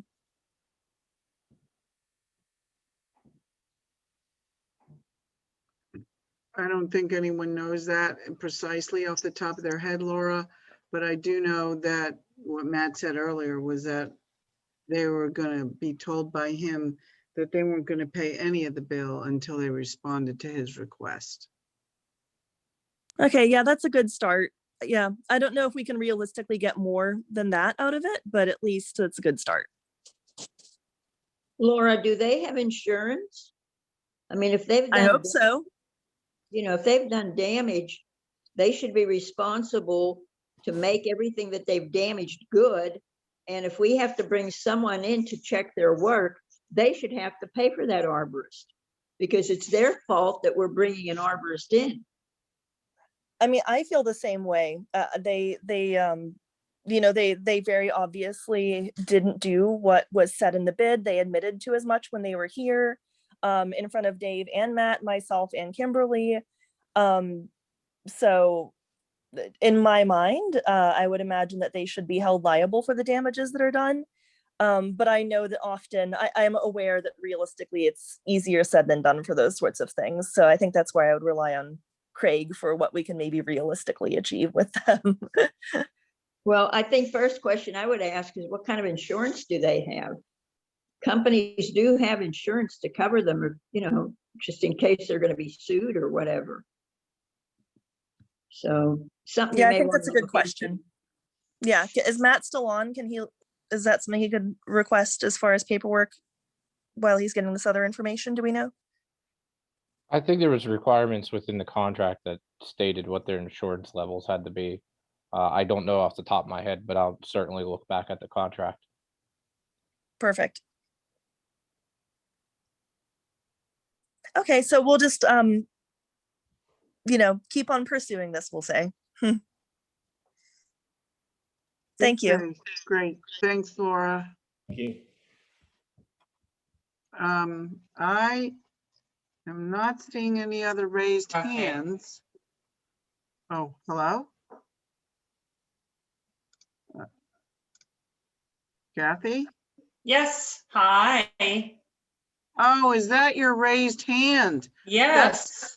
Happy I don't know. hand. I don't know what it looks like on your end, but Kathy Maddox, 234 Penn Street. I just want to thank Dr. Carpenter for facilitating getting the garbage can put down at the public dock. We walked down there last night and it's great. It's a huge difference. And you know, being all things litter getting, I want to mention that there is a Earth Day cleanup. It's a socially distanced event between 422 and 425. I post the link to the Facebook event in the comments. And we are rejuvenating our Adopt a Street program via the Litter Getters Facebook group. And I posted that link as well. But it's been a long night. Thank you, council, and everything for everything you've been doing and working through all the issues in the borough recently. It's much appreciated. Thank you very much. Unless Thank- I see any other hands, I'm gonna take a motion to adjourn. I'll make a motion. Okay, Sylvia makes the motion, second. Second. Nancy, Second by, oh, sorry, Dave, what's up? maybe I missed it. Did we skip over the 150th, the May 8th use of the borough building in the park? Did we vote on that? I thought we did that. I thought we did that too. Maybe I Yeah. missed it. Maybe I totally forgot. Okay. Yeah, it was after the exec session, then we did the May 8th thing, and then we did the report on the exec session. People had to keep reminding me I was in a forgetful phase. Sorry. Yeah. Well, I'm in that phase right now. Sorry to prolong it. Go ahead. No problem, but I do want to thank everybody for your time tonight and your patience. And I know it started out a little discombobulated, but we worked through it. I got a first from Sylvia, a second from Ray for adjourning the meeting. All those in favor, please say aye. Aye. And Marcia, if you're listening, we love you. Miss you. Yeah, I'm gonna miss you, Marcia. Marcia, thank you for all your service. You will be missed. Okay.